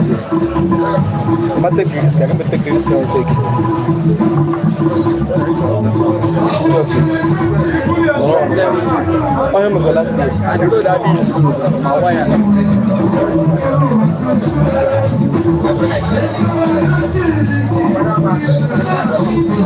From church, I didn't want to sing live.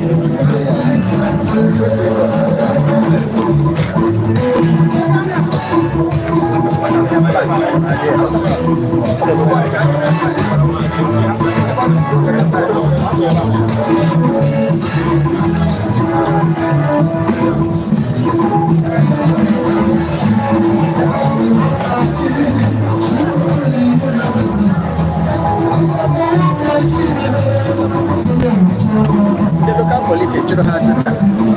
One you put police. They'll head officer. However, I should find that. Good evening. I have a good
anyị matara na asị na-akwadoro ụlọ ikwu anyị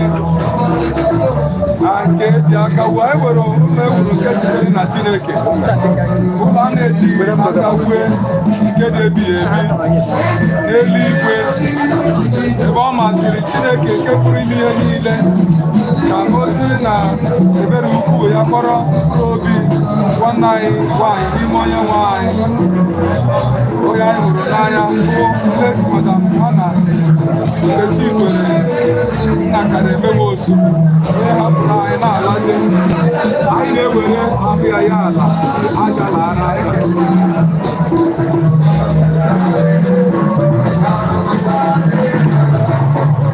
Ntụ lara uzuzu lara uzuzu. Ngọzi na-adịrị ndị nwụrụ n'ime onye nwe anyị. Mmụọ nsọ wee sị ha bụrụ ndị a gọziri agọzi n'ezie, ha wee sị na ndọgbu ha onwe ha n'ọrụ zuru ike. Gị bụ eze nke otuto ndị Kraịst, ịbụ ọkpara ebighị ebi nke nna, emerisiri ike ihe mbụ nke ọnwụ, imeghere anyị eze nke eluigwe ndị ofufe dum, na-anọdụ n'aka nri Chineke nso nke nna. Anyị kwere na ị ga-abịa ịbụrụ anyị onye ikpe, ya mere anyị na-ekpere gị enye ndị ọrụ gị aka ijiri ọbara gị nke dị oke ọnụ ha gbapụta, mee ka agụta ha na ndị nsọ. Anyị kpere Chineke ike nke ndị ike na-adịghị, nkasi obi nke ndị nọ na mwụta, eyi nke ndị na-enweghị ibe, ekwela ka ọnụma rie ụmụ gị dịka mmiri, ekwela ka ihe ụfụ nke obi mee ka ha gbapụta gị azụ. Ya mara ka ha site ntachi obi nke olileanya akụkọ nke Kraịst nọgide n'ọlụ gị na ịdị ndụ dịka isi chọọ, ruo mgbe ha onwe ha ga-eweta ndụ juru eju n'ihu gị site na Kraịst onye nwe anyị. Abụ nke dị na peji 11 nọ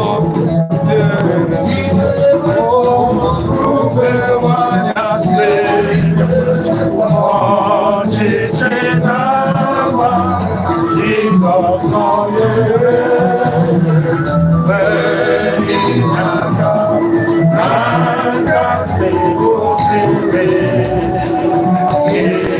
olileanya nke na-anọ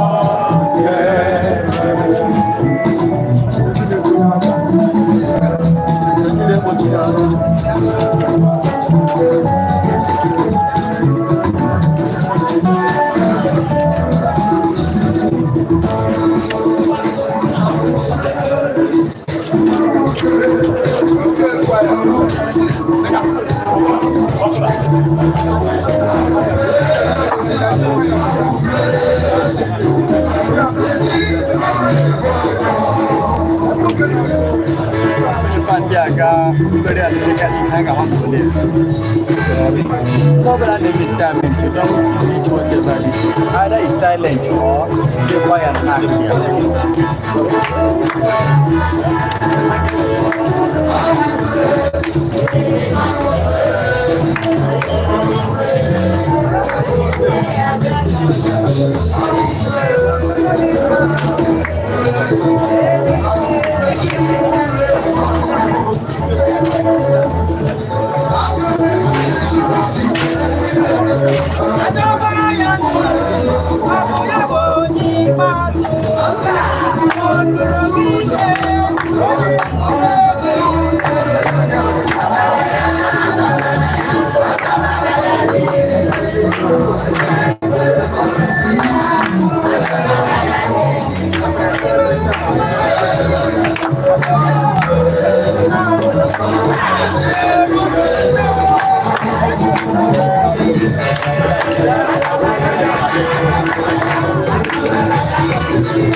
Funny here, no mommy here.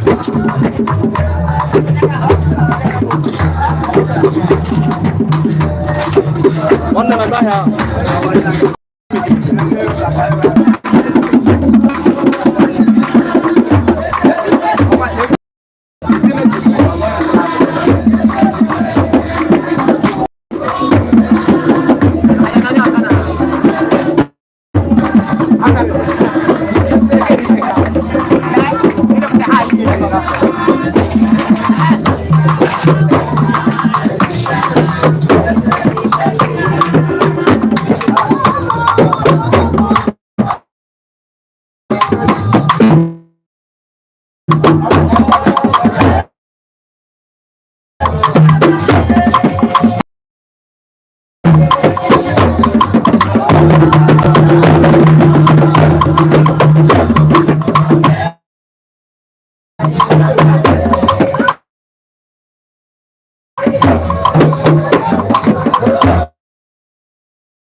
Ọsọkọ kwa ile ebe a.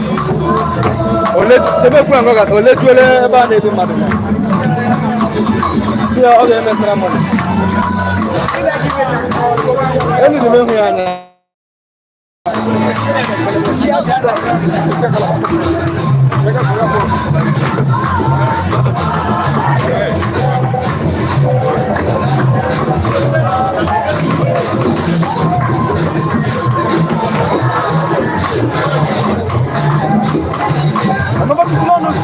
Amekwa ngo gị nọ, mepụta n'ọnụ sụ na ọrụ n'ụlọ ga dị mma. Ma ọsị thank you, ọwụ ya kpụlaga maka ebe a, ya kpụlaga maka ebe a.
Tayari anu baku kagak. Coba dalam popo. Beda aja sih popo. Chicken.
All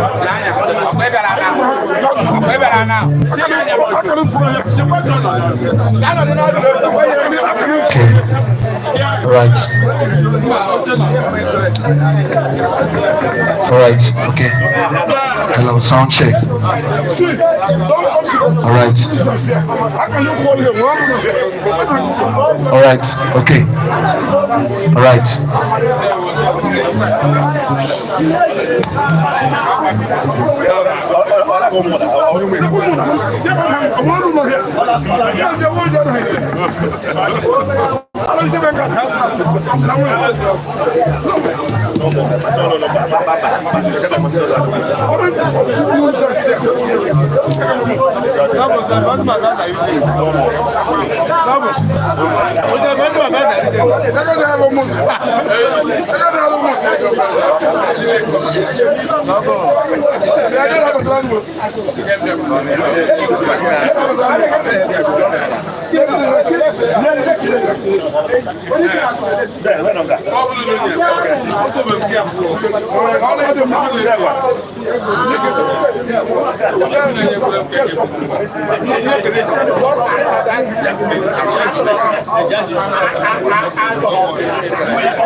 All right. Biko ajohera na ekele mmadụ niile nne niile bịara maka olili mama anyị na-asị unu abịala anyị na-ekele Chineke onye mere ka anyị efe weda onye kpọrọ m na fonu chọrọ m ebe m nọ masị ya na nna m n'ụmụdị isi ndụ ya sị m na mmiri na-eso n'isi geti anwụ adị bekee na-acha akwụ na ahụ na Chineke nọnyere anyị ebe ọ bụla na ofere Jizọs aka na-efere Jizọs aka ọrụ obere ihe anyị na-ekele ndị ụmụọda niile nọ nga anyị na-ekelekwa ndị enyi ọma Hgrade anyị na-asụ na abịala ndị enyi ọma mere ofu ihe mee ofu ihe fere Jizọs aka anyị na-ekelekwa ndị ozuruma Hgrade ọ na-anọla ma mmanụ biko ezinụlọ Chihere a na-anabata mmadụ niile ebe Nwosu na-ebịa ebe kwado maka olili mama asị unu onye ọbụla ndị ebe ọnụ nọsi ike ha kwadoro nke ọma ịhụ na olili mama gara otu o kwesịrị ịga ọ dị ndị ratị ha na-erubeghị biko ọ nwere ndị ọ dị n'aka unu mụnụ the gate so that ndị ọ dị n'aka ga-ahụ maka ha anyị na-ahịa biko ụmụ nwaanyị ndị abụ onye a na-abịa na ihu ndị bandị biko ebe ahụ pozishọn unu mba bụrụ unu ya ga-anụ ga-achọ pozishọn ihe mba unu ga-ebe nyere unu ya bandị unu kpọrọ ndị bandị ebe a biko maka waya shọk unu biko ọ bụ eletrik gụ nọ ndị abụpụsị na ihe a biko bụpụrụ unu ya bụrụ unu ihe ndị a shi oge ebe anyị nyere unu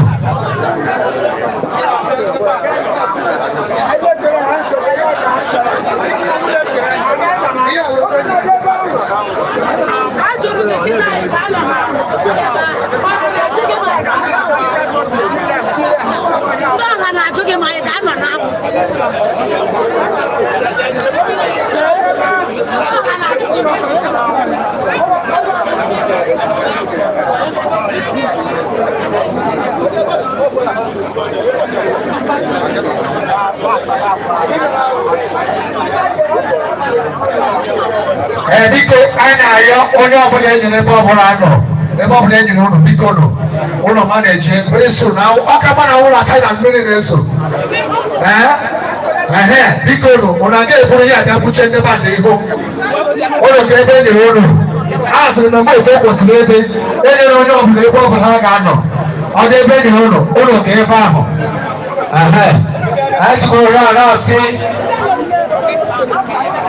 ajụrụ ya na-ama ọbasi ezinụlọ asị onye ọbụla bịara ebe a biko nọchie n'ike mgbe na n'olu ya bụ the Happy Boys Band, Happy Boys Connection Band led by High Chief Ejekacho Williams, the P-Man, the present P-Man Governor Abia State.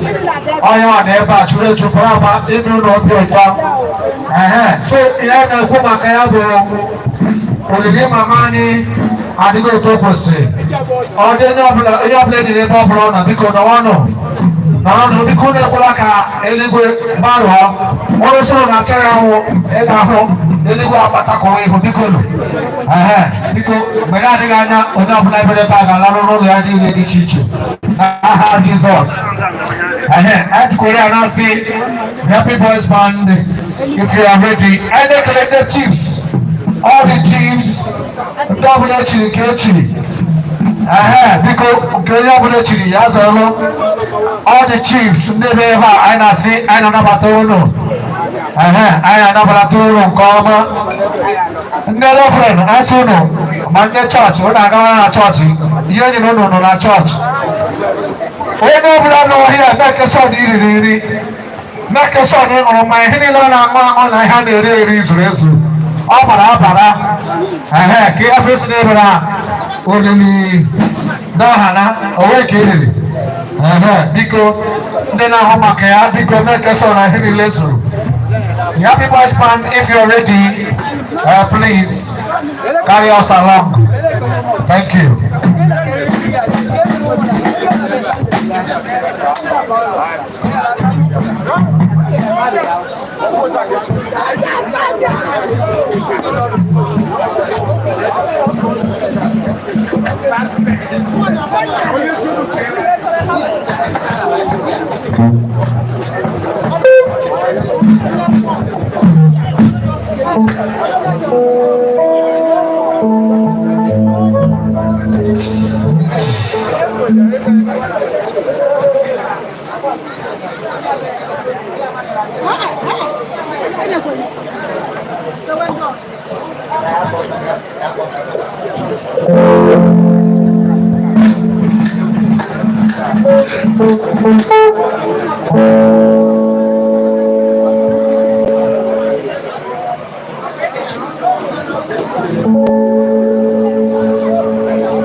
Zika of Africa.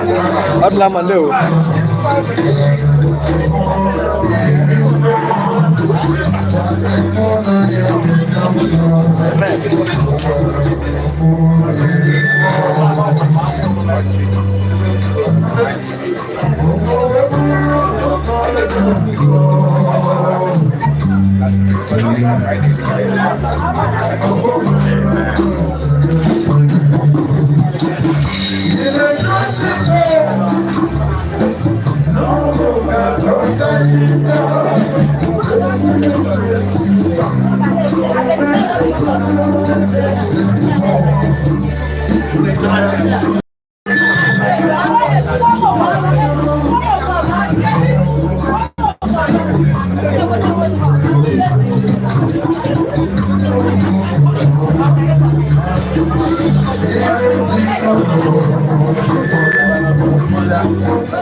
Boy, Rikwela, can we do that?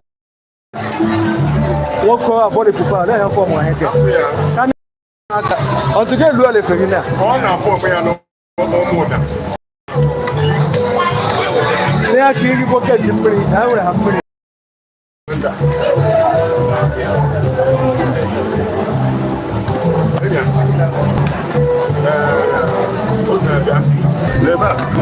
Okay,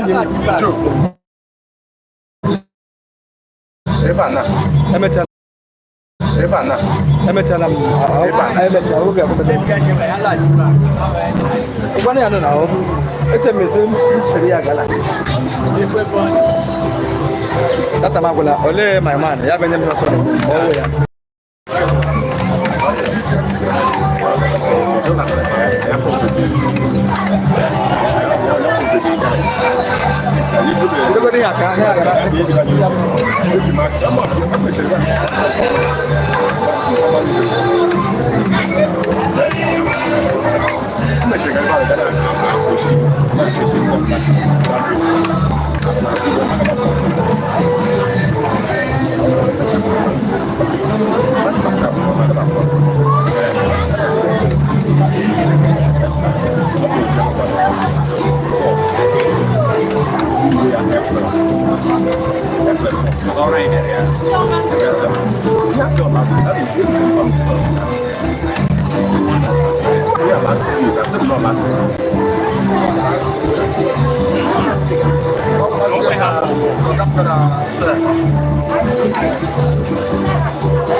If you know good for your body, put it where no one puts you.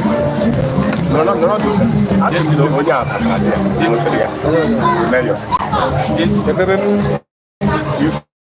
about Conga people. Somebody about is yeah, I'm not about I'm going to business. Oh, mayor, not more mayor. Mayor, why have not? So you want to check one? So, you know, if I will find any come to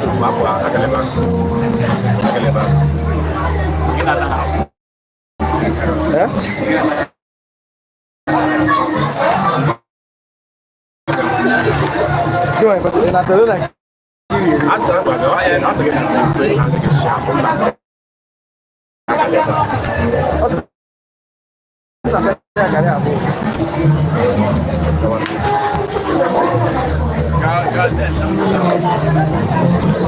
no, not a man.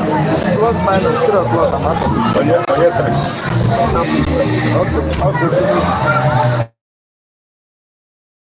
So I'm back your island.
I'm shutting down any moment soon. That's a marvel. As a crowd,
very soon. I'm not picking up.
I have one, sir. Oh, my police never.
I'm not here. I'm not here.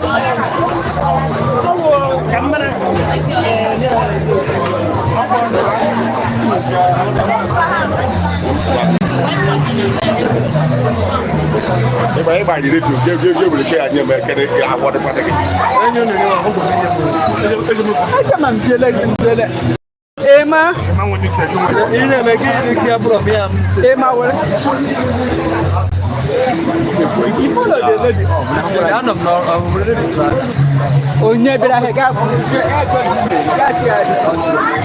okay, agwara na n'onwe obodo na ya.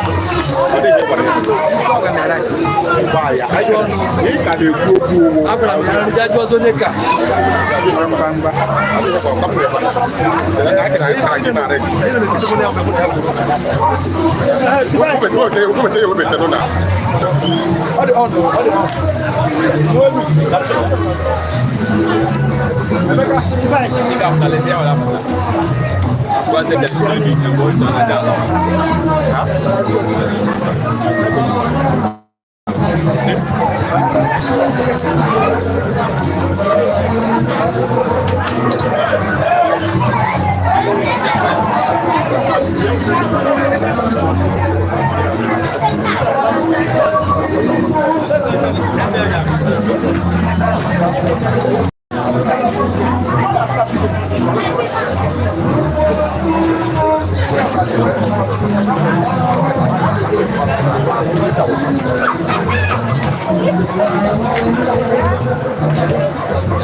On the Nugu.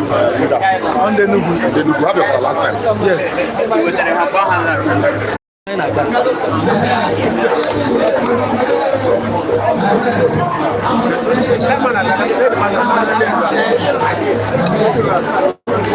Good.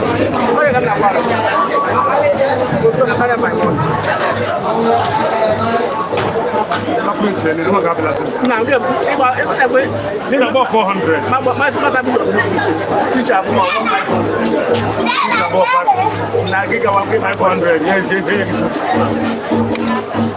When you get one, about 250 now. Yeah, when you I'm gonna go on 200. 250, 500.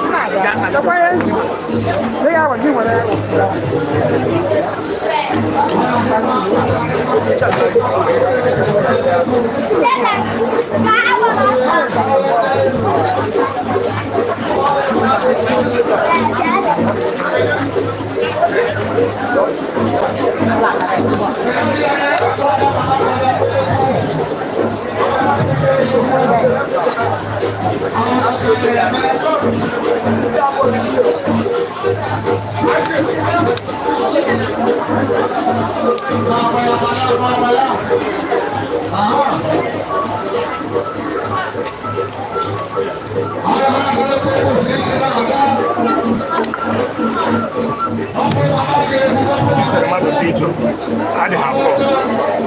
the man singing Saya 1-1. He got Saya 1 Sina Nagi Nwosu 1 cup. And the obstacle 1-1. Now we'll let her the 4 cups. Masianga, man, got a boy. I got the pro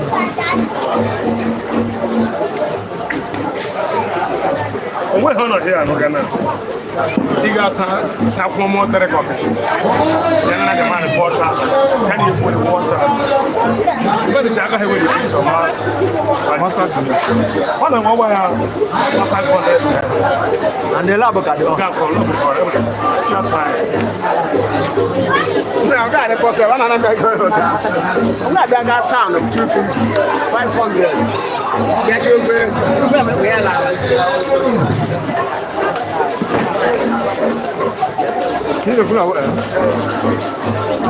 about 2 people. There's 100 people.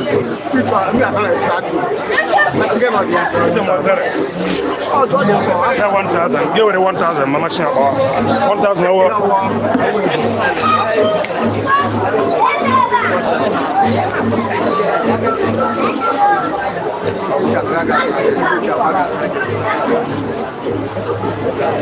no, most of the years, I'm 1 million.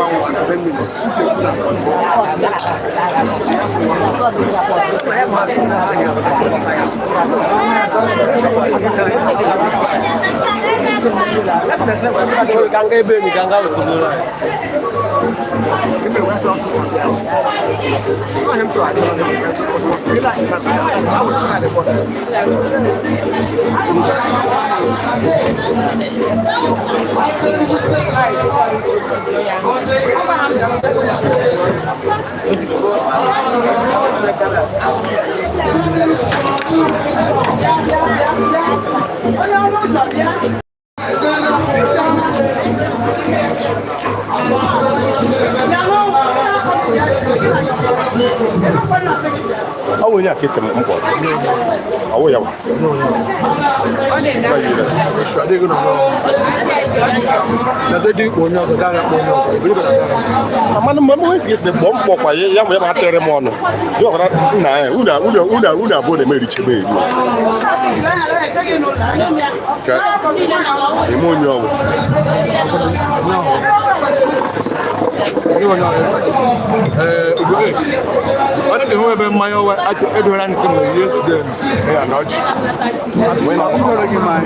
What's a hang on with it? Yesterday, my opportunity to my going to be on it. Yesterday, I don't take alcohol. You know, I'm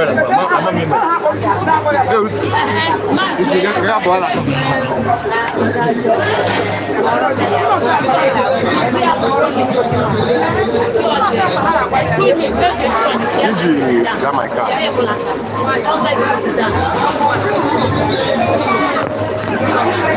know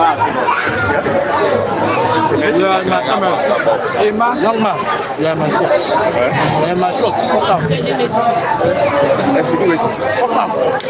You know, my guy got to be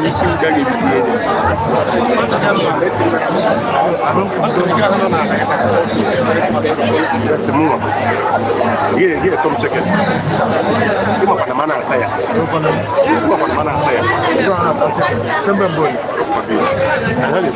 dia makan mana ada itu namna kaca dia isyar pada kan ayam kau segi naik dia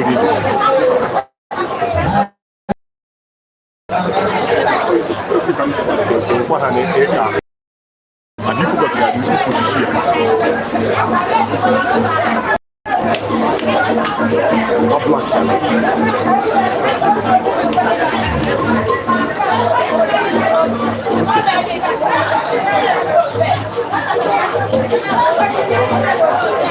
That's the system UI. Is it responded? Wait in Agapia, wait.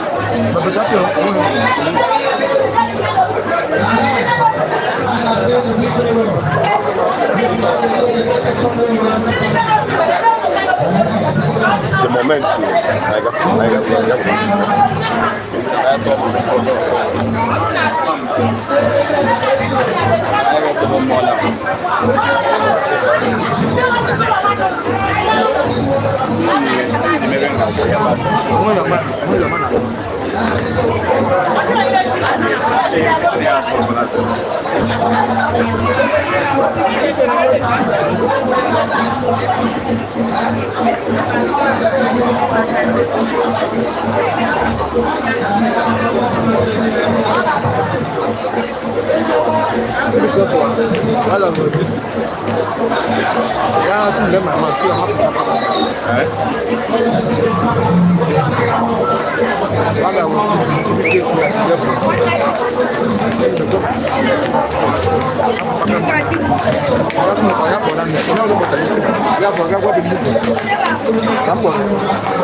Really, Hanna, don't say I can't get it.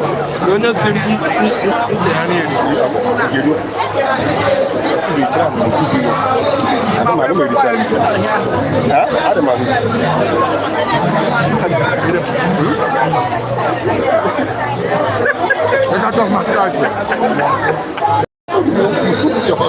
may I even maybe tell you?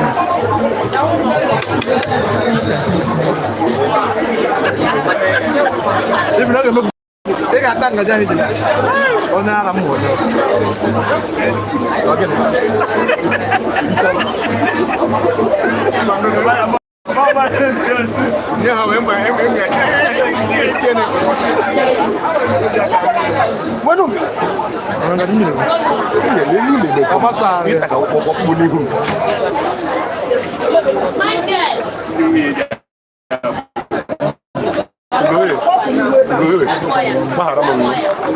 gbaghara m titụrụ m ihe adị ya ọ chọwara iwere ngaji ala enyere m ya aka ilu ka inye ya taa inye ya nye gị ka inye onye a inye gị ya ga ata ihe ndị a betina alaghị m otu na-esi akpa agwa ọ ma ebe ji weta tinye na akpa ya ibiri ba dị ndị ihe jụọ ebe ọbụla gara gị na-emepụta ha onye onye ee ga-emekwa ntị ya mba mgbazi siro dị iri na ị na-eme ndị mara ọkazi mazị onye ọjọọ ị ga-anọkọ na ya aga nara ọzọ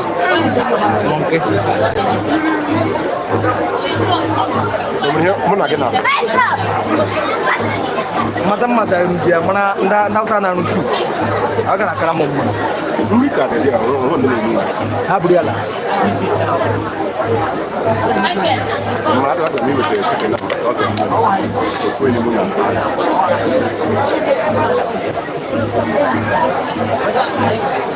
si mere onye nọrọ ya akpọ mmiri ahụ m ihe m na-achọ ịkụ ya kemgbe 15, 16, 17 years ago ịchọ ka m kpụ ya nka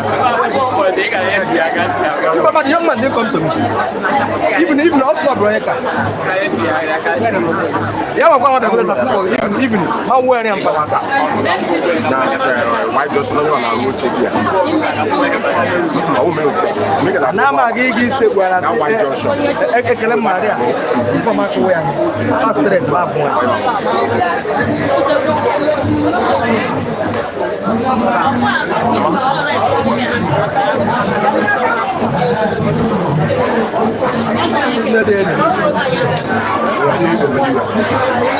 ọ ga-apịpụra gị ihe n'elu ya ya nwa mara tọrọ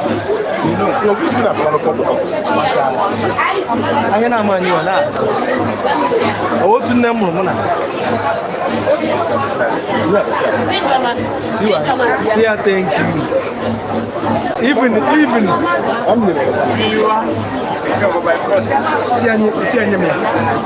si anya m ya ma wee mmiri na mgbe chi na-adịghị m ị ga-ama onye buru ibu ile onye na-aga emeli ya netiri ga ejela gị nye na megbo do oge na ibuli aka ọ na-agara na gị richara nri were ngaji ndị nketara tila abala m ga-agwa ndị sekuriti fọ na geti ha sa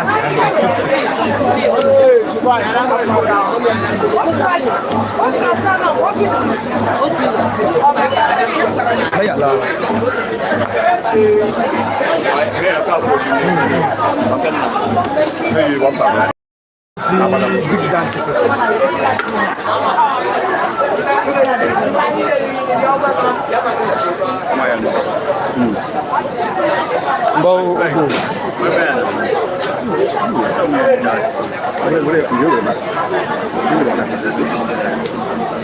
This young man, I'm gonna he doesn't regard any person as a human being.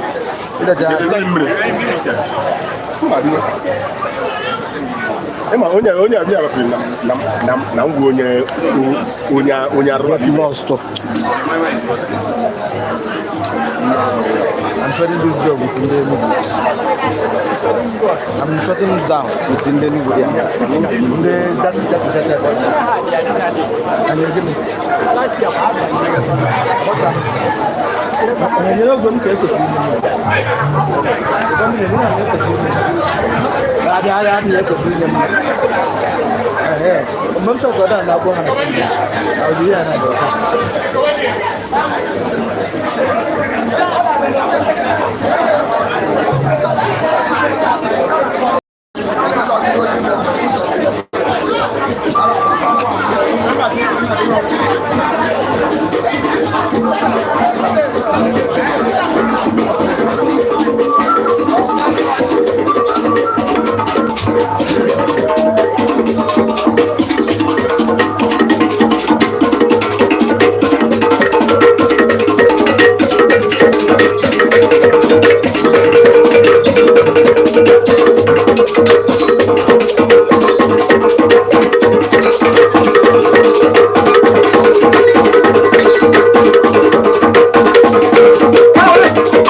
Mama, you were asking me something today.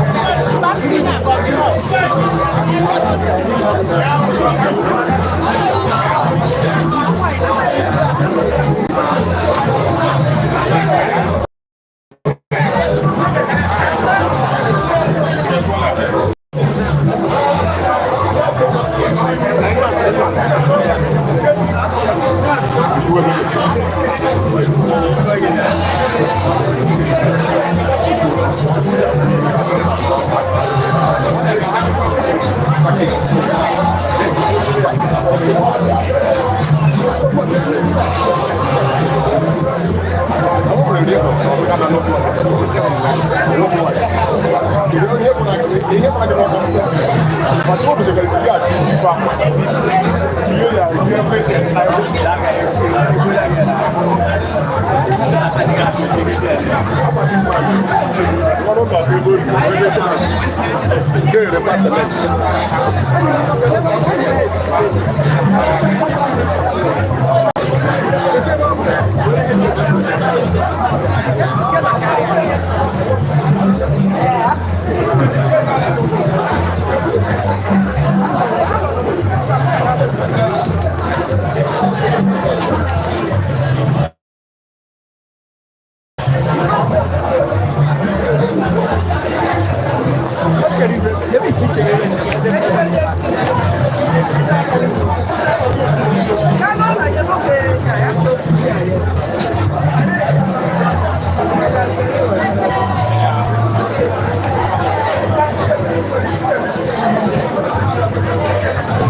Dapat sih match lagi begini. Kan apa sih?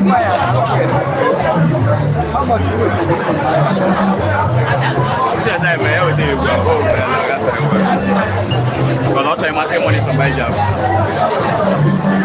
Ya. Abla kita kamera dan bebe kita itu hari. Apa cakap? Enggak ada mana di villa tu dia. Udah nambil apa dah? Pas ya. Jadi kita tujuan ni yang ini ada.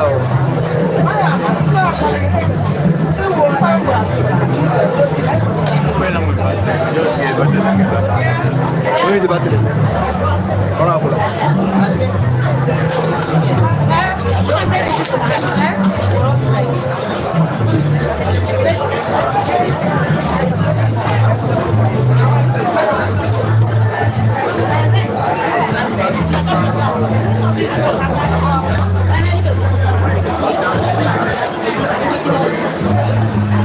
Itu nggak sih, gimana saya nanti? Aduh kata itu.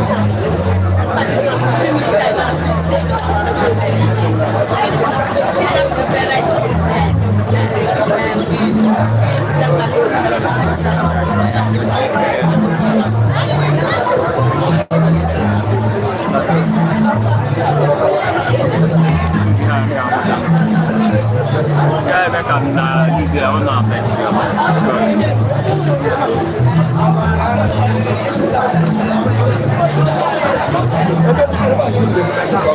Dia besar.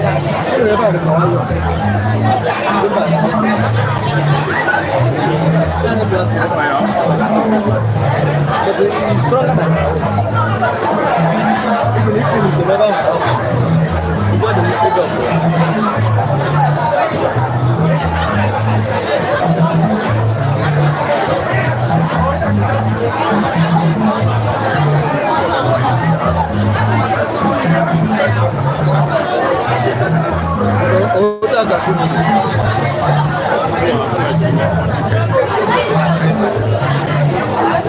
Kemana lo?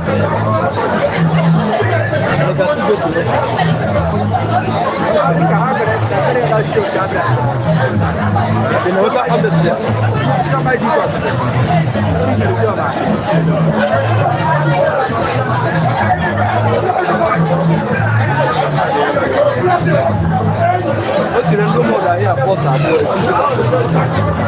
Mai nak kerja tu. Aku kalau bisa uji tu. Kita akunya tu dia sekarang yang beli. Yang beli apa? Mana aku hero ni?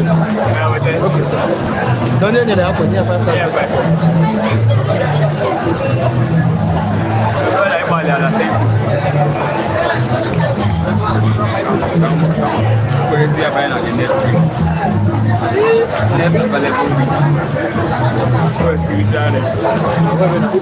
Sekarang. Ada penawar ni. Ada apa? Walau dawan. Kayak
mata bulu gari apa?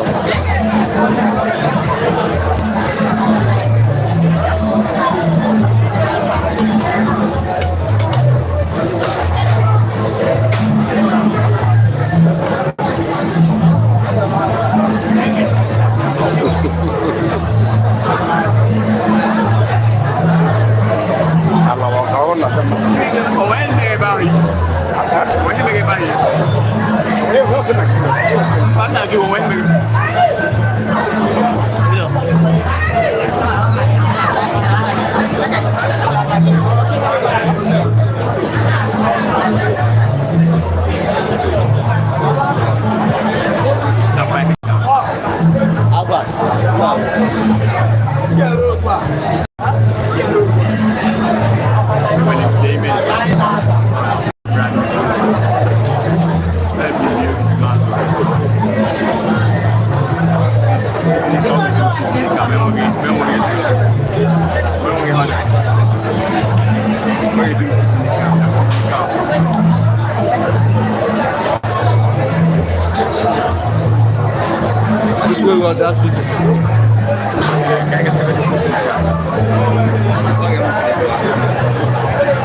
mana at chicken atama bia no ye furo omuku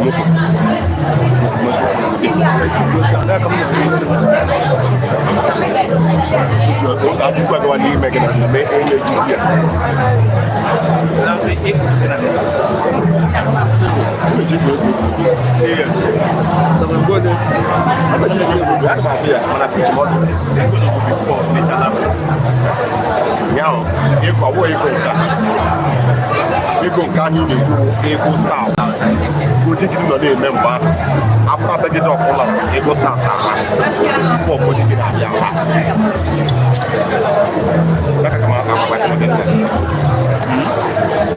na si aweta aka kama agba bi ya your man is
Uno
Thank you.